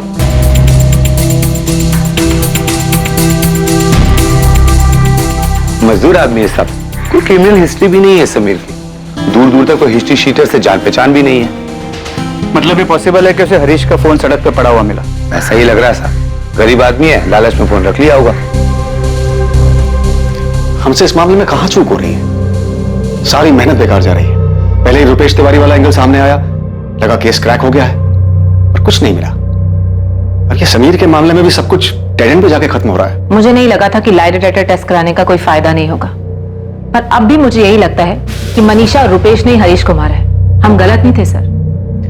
हमने उन्हें इतने सारे सवालों में उलझाया था, फिर कैसे? कपिल, अब उस पर एनालिसिस करने का कोई फायदा नहीं। हमें यह सोचना होगा कि कौन से तरीके से आगे बढ़ा जाए ताकि उनके खिलाफ हमें कोई सबूत मिल सके, कोई सुराग मिल सके। हमें उन दोनों पर नजर रखनी चाहिए, क्योंकि मर्डर के बाद का भी तो कोई प्लान होगा उनका। जाहिर है ये दोनों जितने शातिर हैं, इन्होंने सोचा ही होगा कि पुलिस आएगी, छानबीन करेगी, तो कुछ टाइम तक शांत रहना पड़ेगा, उसके बाद हम अपने प्लान को आगे बढ़ाएंगे। रुपेश तिवारी पर निगरानी अब भी जारी थी, उसकी हर गतिविधि पर क्राइम ब्रांच की नजर थी। रुपेश और मनीषा अब भी पार्क में लगातार मिल रहे थे। रुपेश और मनीषा पर अब निगरानी रखने का मकसद यह पता करना था कि अगर उन दोनों ने हरीश को मारा है तो कैसे और हरीश की लाश कहां थी। इसके साथ ही इंतजार था इस बात का कि वो कब और कैसे अपने रिश्ते को एक कदम आगे बढ़ाते हैं। पर पार्क में रोज मिलने, हंसी मजाक करने के अलावा मनीषा और रुपेश में से कोई भी कदम आगे नहीं बढ़ा रहा था।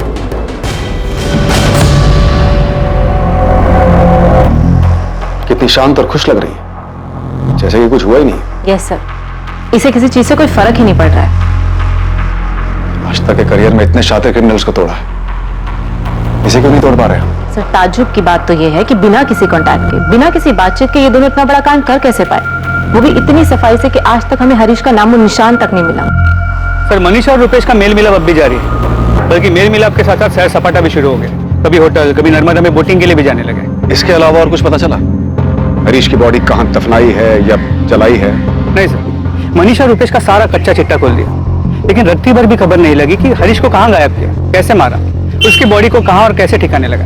कहीं हम गलत ट्रैक पे तो नहीं जा रहे कपिल? ये मनीषा और रुपेश के चक्कर में कोई और मोटिव, कोई और कल्प्रिट छूट तो नहीं रहा हमसे?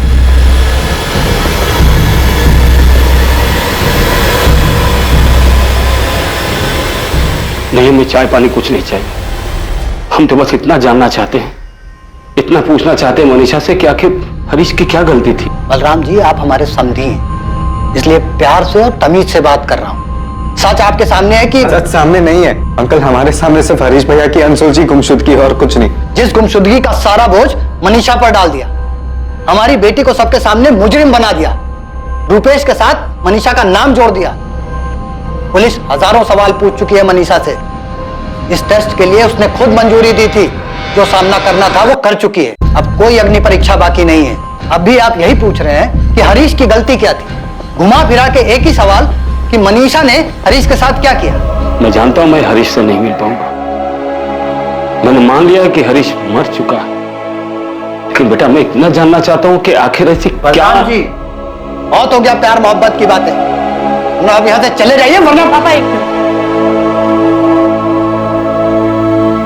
पापा जी, देवर जी, मेरे और हरीश जी के बीच कोई झगड़ा, कोई अनबन नहीं थी। इतना जान ही कहां पाए थे एक दूसरे को कि झगड़ा या अनबन होती। मैंने आपसे पहले भी कहा और फिर कह रही हूं, मैंने नहीं देखा वो कौन दोस्त था जिसने हरीश जी को आवाज दी थी। बस यही मेरी सबसे बड़ी गलती हो गई, जैसे आप लोग साजिश मानते हैं। पापा जी, आपने उम्मीद छोड़ दी होगी, लेकिन मैंने नहीं छोड़ी। मैं तो आज भी चाहती हूँ पता चल जाए हरीश जी कहाँ हैं, उनके साथ क्या हुआ है। पापा जी, मुझे ज्यादा रोना नहीं आता, ज्यादा दुख दिखाना भी नहीं आता, पर इसका मतलब ये नहीं कि मुझे दुख नहीं होता। मैं नहीं जानती हरीश जी के साथ क्या हुआ है, वो किस दोस्त के साथ गए थे। मैंने हरीश जी के साथ कुछ नहीं किया।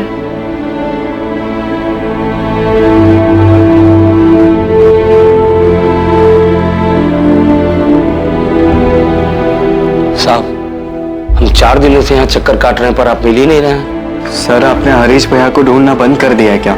हाँ बलराम जी, सुमित, ये सच है कि अभी हम दूसरे केसेस देख रहे हैं, लेकिन अगर हमें हरीश के केस में छोटा सा भी सुराग मिला तो हम दोबारा पूरे जोर शोर से हरीश के केस पर वापस लग जाएंगे। हमने उसके दोस्तों से भी बात की, वो अरशद और योगेश, उन दोनों से अलग अलग तरीके से बातचीत की, लेकिन अभी तक कोई भी एंगल समझ में नहीं आ रहा। तो आप मनीषा और रुपेश को यूं ही छोड़ देंगे? साहब, मैं जानता हूं कि उन्होंने ही मिलकर मेरे हरीश। क्या करें? शक के बिना पे गोली मार दें उनको? आप अच्छी तरह जानते हैं कि हम पूरी कोशिश कर रहे हैं। हमें भी शक है कि रुपेश और मनीषा ने। जब आपको शक है तो आप उन्हें इस तरह ऐसे खुला क्यों छोड़ रहे? पकड़िए ना उनको। हम गए थे भाभी के घर पे, हमने देखा जो कुछ भी बोल रही थी साफ साफ लग रहा था नाटक कर रही है। इतना सा भी दुख नहीं था उनके चेहरे पे। दुख पछतावा नहीं है, ये हमने भी देखा है, लेकिन ना तो ये कोई सबूत है, ना इसके बिना पर कोई केस बनता है। कार्रवाई करने के लिए सबूत चाहिए कि उन्होंने मारा है, कहां दफनाया है, कहां जलाया है, क्या किया हरीश की बॉडी के साथ। तो आपके कहने का मतलब है हम ये मान ले कि हरीश का कभी कुछ पता नहीं चलेगा, बस इतना मान ले कि वो चला गया और कभी वापस नहीं आएगा। वो तो क्या, उससे जुड़े हुए किसी सवाल का जवाब तक नहीं आएगा। देखिए बलराम, फिलहाल मैं आपके किसी बात का जवाब नहीं दे सकता जिससे आपको तसल्ली। एक्चुअली मैं ना तो आपको जवाब दे सकता और ना खुद को।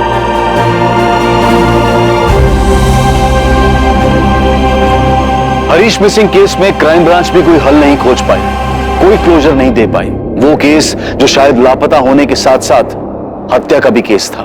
हरीश को गायब हुए महीनों सालों बीत गए, लेकिन हालात जैसे के तैसे बने रहे। हम हमेशा कहते हैं कि क्राइम नेवर पेज, पर क्या इस केस में यह धारणा गलत साबित होने वाली थी? हालात तो कुछ ऐसे ही दिख रहे थे, पर आखिरकार असली गुनहगार कौन था? कोई एक था या एक से ज्यादा लोग इस गुनाह में शामिल थे? पिछले 4 सालों में हरीश के केस में कोई हरकत नहीं देखी गई, लेकिन अब 2018 में कुछ ऐसा होने जा रहा था जो इस केस की फाइल को दोबारा खोलने वाला था।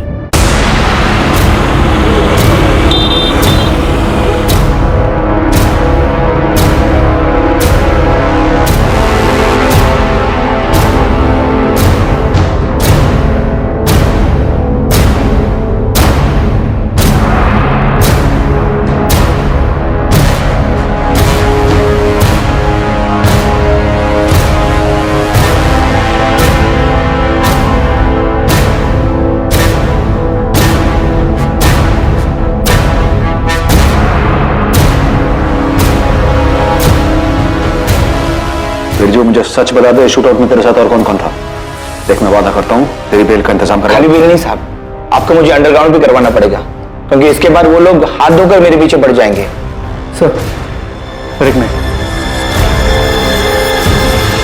सर, वो हरीश राठौर मिसिंग केस याद है आपको? उसे कैसे भूल सकता हूँ? 4 साल से एक आदमी गायब है, आज तक उसका पता नहीं चला। सर उसी केस के सिलसिले में जबलपुर से हमारे खबरी पंकज का फोन है। कुछ हुआ है क्या वहां? जी सर, हरीश की बीवी मनीषा घर छोड़ के भाग गई। पंकज लाइन पे।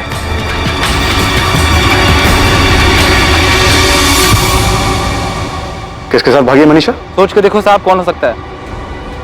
रुपेश तिवारी? जी साहब, मनीषा 2 रात पहले भागी। कल रात से रुपेश भी गायब है।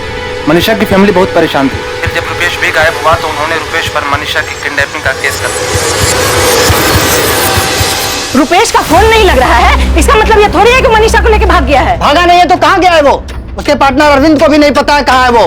तुम्हें पहले से ही पता था ना क्या चल रहा है। 2 रात पहले मनीषा बिना बताए निकल गई, कल रात रुपेश निकल गया। अरे तुम्हारी बेटी है, तुम्हें नहीं पता है कि वो कहाँ गई है? तो इसमें मेरी और मेरे बेटे की गलती है। मेरा बेटा अपने काम से गया होगा और मैं नहीं मानती कि वो मनीषा को लेके भागा है। मनीषा और रुपेश की खबर मिलते ही भोपाल क्राइम ब्रांच की टीम फौरन जबलपुर के लिए निकल पड़ी। ऐसा लग रहा था मानो जो केस बिना हल हुए 4 सालों से फाइल में दबा हुआ था, वो आखिरकार फिर खुलने जा रहा था। कपिल, ये वो केस है जो इतने सालों तक मुझे परेशान करता रहा, इसे मैं कभी भूल नहीं पाया। ये जानते हुए भी कि हरीश का मर्डर मनीषा और रुपेश ने किया है, हम इसे कभी सॉल्व नहीं कर पाए। पापा, मम्मी, क्राइम ब्रांच से खबर आई है, मनीषा और रुपेश तिवारी जबलपुर से भाग गए। और उसके माँ बाप अब भी यही बोलेंगे कि उन दोनों के बीच में कुछ था ही नहीं। क्राइम ब्रांच की एक टीम गई है जबलपुर में। वो कह रहे कि मनीषा भाभी के घर वालों ने केस किया है रुपेश के खिलाफ किडनैपिंग का। ठीक है पापा, मनीषा ने कंचन दीदी को भी फोन नहीं किया। मनीषा सचमुच हमें बेवकूफ तो नहीं बना रही है ना? उसने और रुपेश ने मिलकर भी हरीश को मारा। रुपेश का फोन बंद है, हमने उसके फोन को सर्विलेंस पे डाल दिया। बाकी कल सुबह तक उसके फोन रिकॉर्ड और मोबाइल लोकेशन के बारे में पता चल जाएगा। मनीषा के पास तो फोन है नहीं, आपसे भी यही कहा होगा उसके माँ बाप? जी, मुझे लगता है कि मनीषा और रुपेश शायद इसी इंतजार में थे कि हरीश का केस ठंडा पड़ जाए, बंद हो जाए, ताकि ये लोग अपना अगला कदम उठा सकें। हरीश, हमें किसी भी हाल में इन तक पहुंचना है। एक बार ये हमारे हाथ लग जाए तो इस बार इनसे सच बुलवाएंगे नहीं, बल्कि हलक में हाथ डालकर निकालेंगे। अब तो पुलिस क्या, मैं भी यही कहूंगी कि मनीषा ने कुछ गलत किया हरीश के साथ।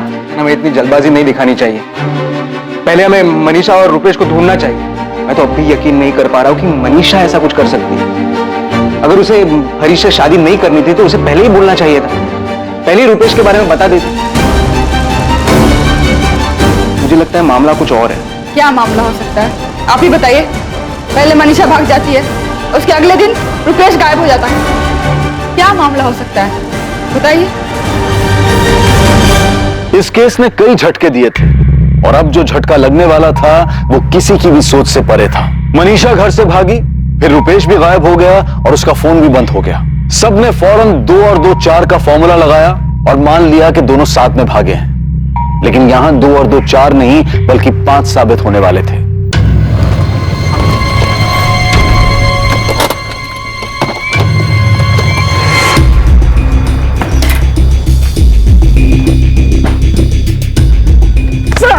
तूने मनीषा कहाँ है मनीषा? तेरा दिमाग तो ठीक है, छोड़ मुझे क्या पता मनीषा कहाँ पर है। देख रुपेश, बहुत हो गया तेरा नाटक, अब सच सच बता कहाँ है मनीषा? मुझे नहीं पता मनीषा कहाँ पर है। 4 दिन पहले भी तुम लोग यही सवाल पूछ रहे थे मुझसे। अरे मुझसे पूछ के भाग गया क्या वो? सर मैं अपने दोस्त से मिलने के लिए इंदौर गया हुआ था। वहां पर भी एक ट्रैवल एजेंसी खोलने के बारे में बात करने के लिए। मेरा फोन पानी में गिर गया था इसीलिए बंद है। आप चाहें तो फोन करके पता कर सकते हैं, फोन अभी भी बंद है। सर फोन तो क्या, मेरा तो सिम भी खराब हो गया। नए सिम के लिए कंपनी में रिक्वेस्ट दी हुई। रुपेश इस बार तेरा कोई झूठ नहीं चलेगा, समझा? या तो तू सच बोलेगा या फिर डंडे खाएगा। सर आपको डंडा मारना है, जो करना कीजिए, और मैं फिर भी यही कहूंगा कि मनीषा मेरे साथ नहीं भागी। सर मनीषा और मेरे बीच में ना तो कभी कोई ऐसा रिश्ता था और ना ही। इतने साल बाद आप अभी भी इस बात पर क्यों अटके हुए हैं? मनीषा और मैं बस अच्छे दोस्त थे सर, और कुछ नहीं। मेरा दिमाग खराब है कि मैं मनीषा के साथ भागूंगा और हरीश के केस का फंदा अपने गले में डालूंगा। मनीषा कहाँ है? फिर वही बात है सर, मुझे नहीं पता मनीषा कहाँ है। मुझे समझ में नहीं आ रहा कि आप बिना वजह हर बार मुझे क्यों घसीटे जा रहे हैं। तो मनीषा तेरे साथ नहीं भागी? नहीं सर, अगर मेरे साथ भागी होती तो मैं वापस क्यों आता? आपके डंडे खाने के लिए? सर उस रुपेश का वापस आना उसकी एक चाल भी हो सकती है। I mean, दोनों की। अगर चाल है भी कपिल, तो मनीषा को किसी भी हाल में ढूंढ निकालना होगा। पता करना होगा कि ये दोनों क्या खेल खेल रहे हैं। मनीषा के पिताजी का फोन आया था, वो घर वापस आ गई। What? हाँ, वो घर किसी आदमी के साथ वापस आई और कह रही है कि उसने उससे शादी कर ली। मनीषा ने किसी और के साथ शादी कर ली? हाँ, कोई उमेश भदौरिया नाम के आदमी से। नमस्ते। मम्मी, पापा, मैंने उमेश से शादी कर लिया। हमने परसों ही शादी की है। मैं आपको यहाँ से फितना बताने आई हूँ कि अब मेरी शादी हो गई और मैं उमेश के साथ दमोह में रहूंगी।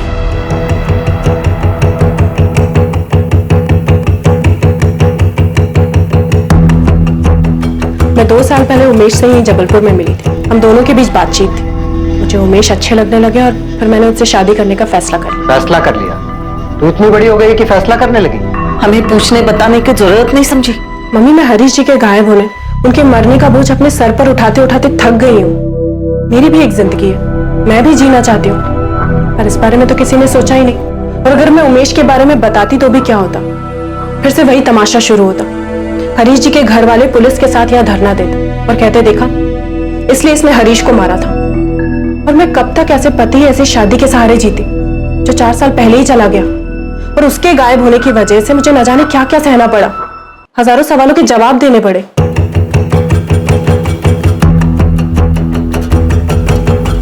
पापा, भोपाल से क्राइम ब्रांच वाले आए, आपसे बात करना चाहते। 1 मिनट, आज उनसे पापा नहीं, मैं बात करूंगी।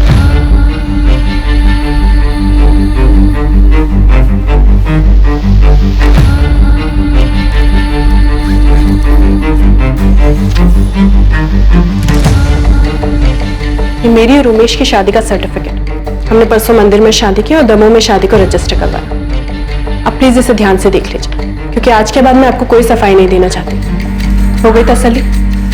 अब आप प्लीज मेरी जिंदगी में दखल देना बंद कर दीजिए। अगर अभी भी आपको ये लगता है कि मैंने हरीश जी के साथ कुछ किया तो जाइए, पहले उन्हें ढूंढ कर लाइए, उसके बाद इल्जाम लगाइए। आप लोगों को मेरे और उमेश के पीछे जितने लोग लगाने लगाइए, जो पता करवाना है पता करवाइए, हमें उससे कोई दिक्कत नहीं है। तुम उमेश से कब और कहाँ मिली? तो जब आपके किसी भी सवाल का जवाब देने की कोई जरूरत नहीं है। मेरी जिंदगी का हर रिश्ता, हर फैसला, हर इंसान आपकी कार्रवाई के दायरे में नहीं आता। आपका काम हरीश जी का पता लगाना है, आप जाइए और उनका पता लगाइए। मैं उमेश के साथ दमोह जा रही हूँ। मैं अपनी फैमिली को यहाँ सिर्फ इतना बताने आई थी कि मैंने अपनी मर्जी से शादी की, ताकि उन्होंने पुलिस में जो भी कंप्लेन दी हो वो वापस ले ले, क्योंकि अब उसका कोई मतलब नहीं बनता। चलो उमेश।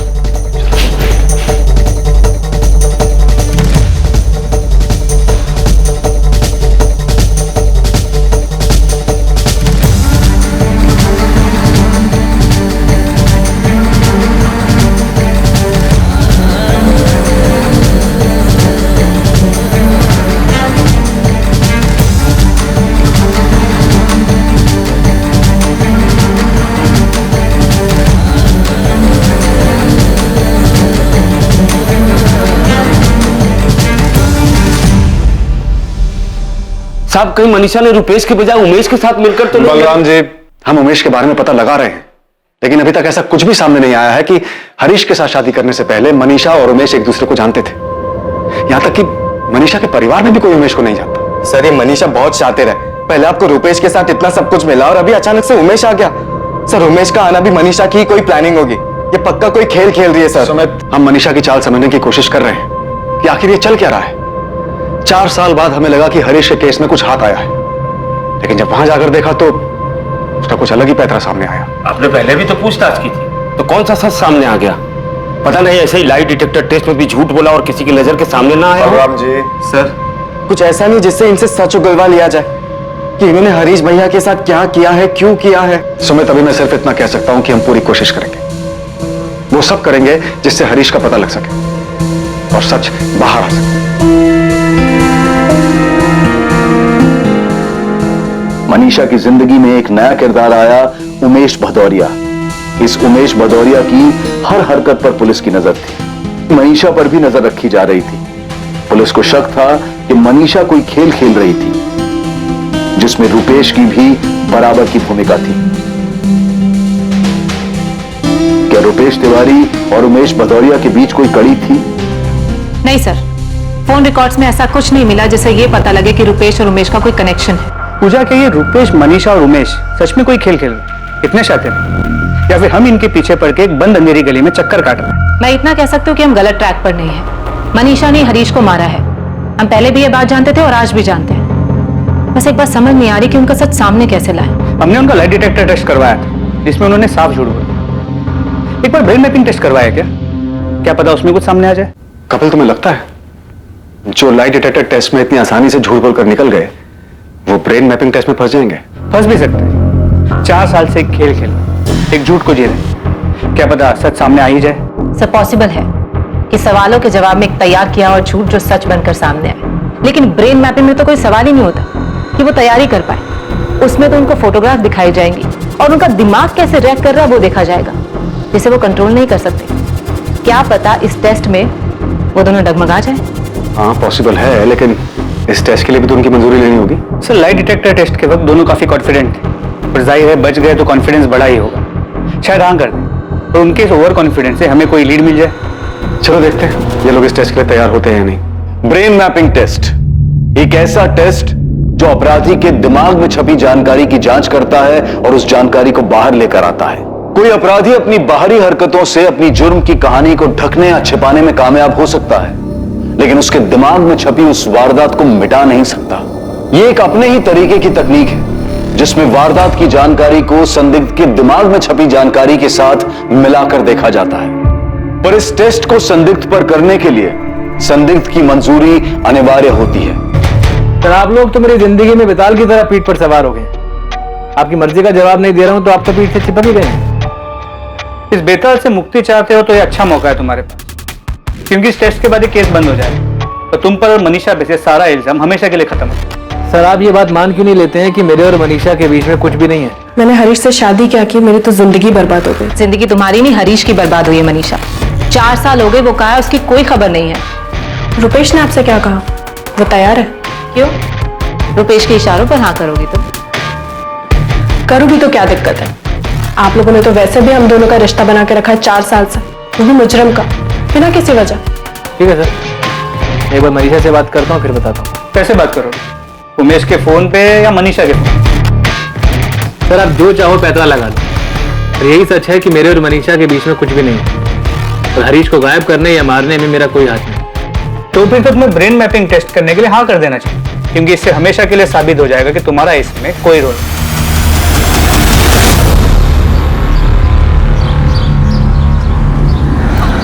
कैसी है? मम्मी पापा भी नाराज है तुमसे? हाँ, यही कहते रहते हैं कि क्या हरकत की है, कौन है उमेश, और कई सारी बातें। क्राइम ब्रांच वालों ने ब्रेन मैपिंग टेस्ट को लेकर दिमाग खराब कर रखा है, बहुत परेशान किया हुआ। हाँ, मुझे भी। क्या कहती है? हाँ कर देना चाहिए। रुपेश, मुझे लगता है कि उन्हें ये भी कर लेने दे, कम से कम तसल्ली तो हो जाएगी और हमारा पीछा करना भी छोड़ दे, और हमारा भी रोज की मुसीबत से ना पीछा छूट जाएगा।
ठीक है, लाई डिटेक्टर टेस्ट के बाद वो जितने कॉन्फिडेंट है, इस बार उनका कॉन्फिडेंस फीका पड़ता नजर आया मुझे। सिर्फ मनीषा जब ब्रेन मैपिंग टेस्ट से बाहर निकली तो पहली बार मैंने उसके चेहरे पे थोड़ी टेंशन देखी। रुपेश मनीषा से भी थोड़ा ज्यादा परेशान लगा। लगता है इस बार इनका ये गिल्ट ये केस सॉल्व कर देगा।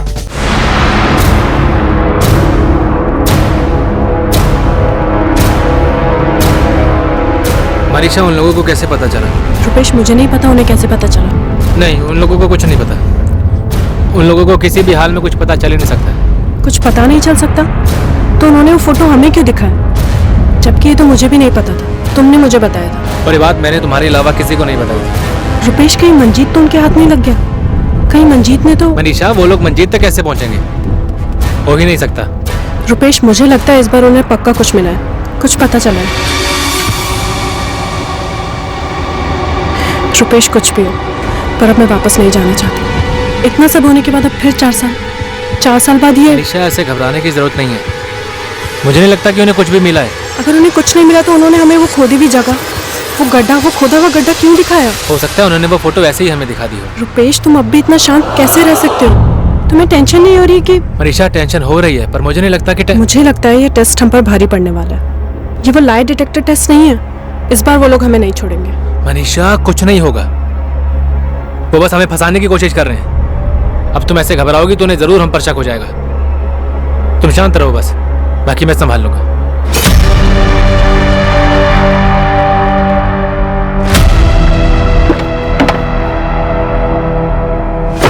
हाँ भाई। मंजीत, तेरे प्लॉट पे कोई गया था क्या? नहीं तो। तेरे दिहाड़ी वाले मजदूर की किसी से कोई बात हुई थी? नहीं, ऐसा कुछ भी नहीं हुआ। क्यों? किसी पुलिस वाले ने तुझसे पूछताछ की थी क्या? भाई तू ठीक तो है ना? और तू इतने सालों के बाद घबरा क्यों रहा है? कुछ बताएगा मुझे? अभी हमें कुछ करना होगा। क्या क्या कुछ क्या? चल।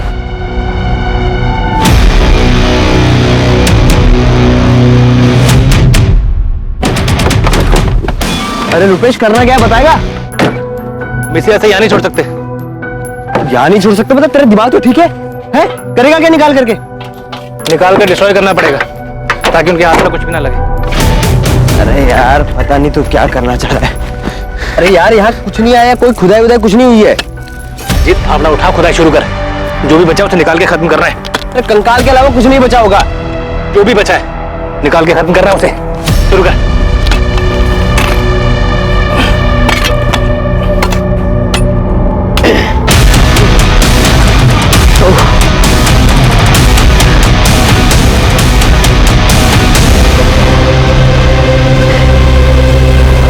अब क्या करना है इसका बता। एक काम करते हैं, इसकी हड्डियों को चूरा करके ना कहीं दूर फेंक के आते हैं। गाड़ी में चादर रखी, मैं लेकर आता हूँ।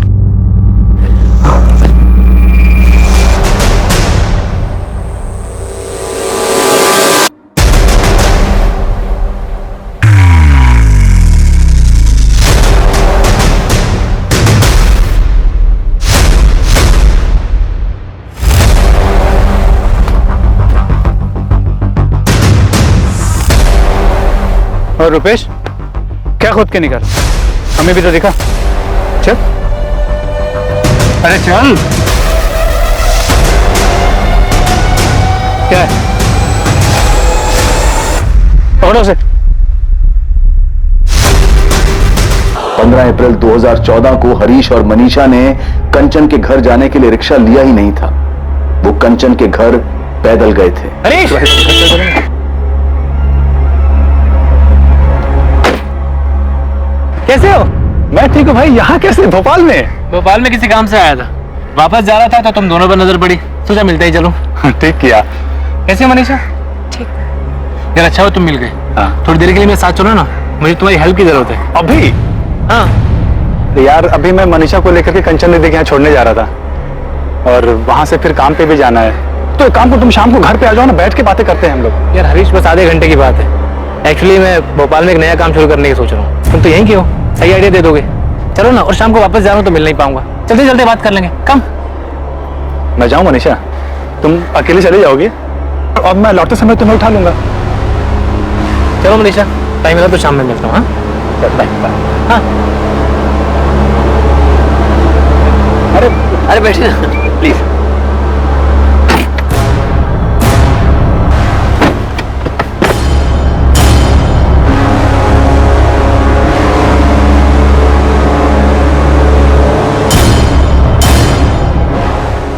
इधर प्लॉट खरीद के क्या करोगे?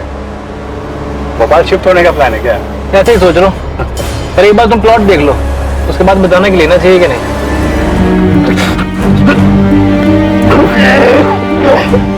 बलराम जी, हमें एक कंकाल मिला है, वो हरीश का ही है। ये कंफर्म करने के लिए हमें डीएनए टेस्ट करना पड़ा।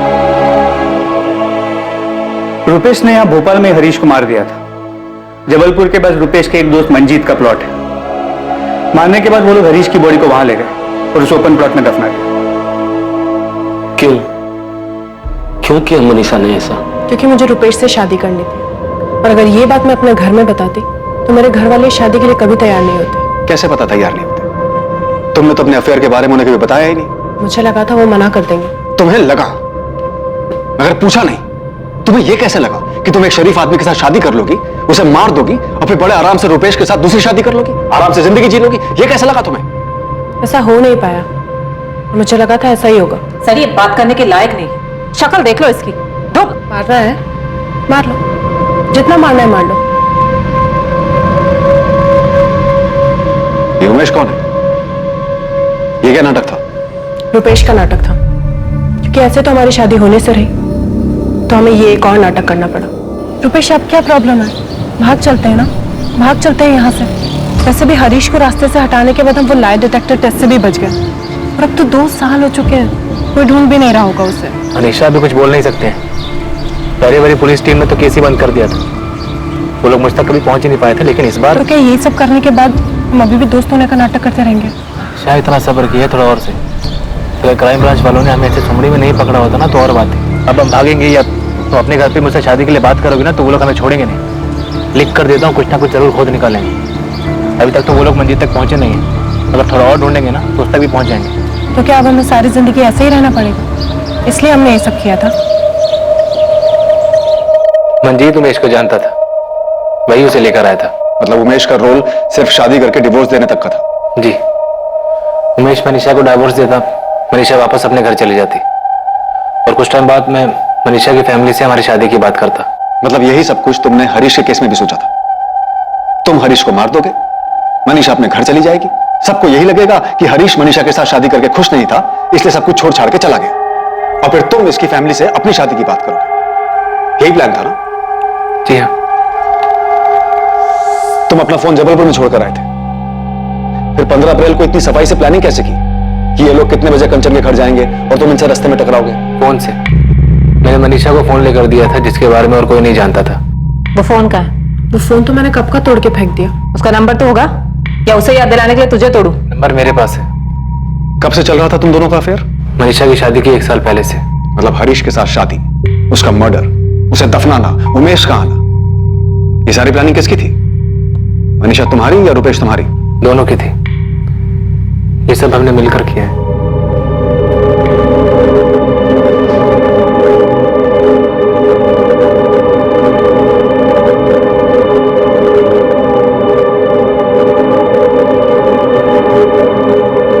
सर, ब्रेन मैपिंग टेस्ट की रिपोर्ट आ गई। क्या है रिपोर्ट में? फिर से दोनों निर्दोष साबित हुए? नहीं, रिपोर्ट के मुताबिक इस जुर्म में दोनों शामिल हैं। 4 साल बाद हरीश के परिवार और इस केस को क्लोजर मिला, जो बेशक एक दुखद अंत था, जिसका उन्हें अंदेशा पहले ही हो चुका था, पर फिर भी जानना जरूरी था कि आखिर हरीश के साथ क्या और क्यों हुआ था। रुपेश की मां को मनीषा और रुपेश के प्रेम संबंध और उन्होंने साथ में रहने के लिए जो भयानक जुर्म किए थे, उसकी जानकारी ने बेहद सदमा पहुंचाया था। मनीषा के परिवार के लिए भी इस बात पर विश्वास करना बहुत मुश्किल था कि उनकी बेटी अपने स्वार्थ के लिए इस हद तक जा सकती है। ना अच्छा शरीफ आदमी था हरीश, मनीषा ने क्या कर दिया? मनीषा चौहान पर कत्ल के लिए आईपीसी की धारा 302 और कत्ल की साजिश के लिए आईपीसी की धारा 120B के तहत मुकदमा दर्ज किया गया। मनीषा के साथ साथ रुपेश तिवारी और मंजीत धैया पर भी इन्हीं धाराओं के तहत मुकदमा दर्ज हुआ। क्राइम नेवर पेज, ये बात एक बार फिर से साबित हुई, और मनीषा और रुपेश की अभेद साजिश के बावजूद, उनके अपने कड़े रुख से टस से मस न होने के बावजूद उन्हें कुछ नहीं मिला, और आखिरकार 4 साल बाद उनका झूठ सामने आ ही गया। सच को छुपाना, झूठ का नकाब लगाए रखना, ये सारी चीजें एक दिमागी रूप से कमजोर, गलत इरादे वाले असुरक्षित इंसान का सहारा होती हैं। पर यह नकाब ज्यादा दिन तक नहीं टिकता और इससे कुछ हासिल नहीं होता, और एक ना एक दिन सच्चाई सामने आ ही जाती है। और सबसे महत्वपूर्ण बात, कैसे कोई इंसान अपनी प्रेम कहानी को पूरा करने के लिए अपना घर बसाने की उम्मीद रख सकता है, जबकि उसके इस प्यार, उसके इस घर की नींव किसी मासूम की लाश पर टिकी हुई हो। अब मैं अनूप सोनी आपसे विदा लेता हूं। देखते रहें क्राइम पेट्रोल सतर्क, सोमवार से शुक्रवार रात 10:30 बजे सिर्फ सोनी टीवी पर। और याद रखें, क्राइम और आपके बीच में सिर्फ इतना फर्क है कि आप कितने सतर्क हैं। सतर्क रहें, सुरक्षित रहें।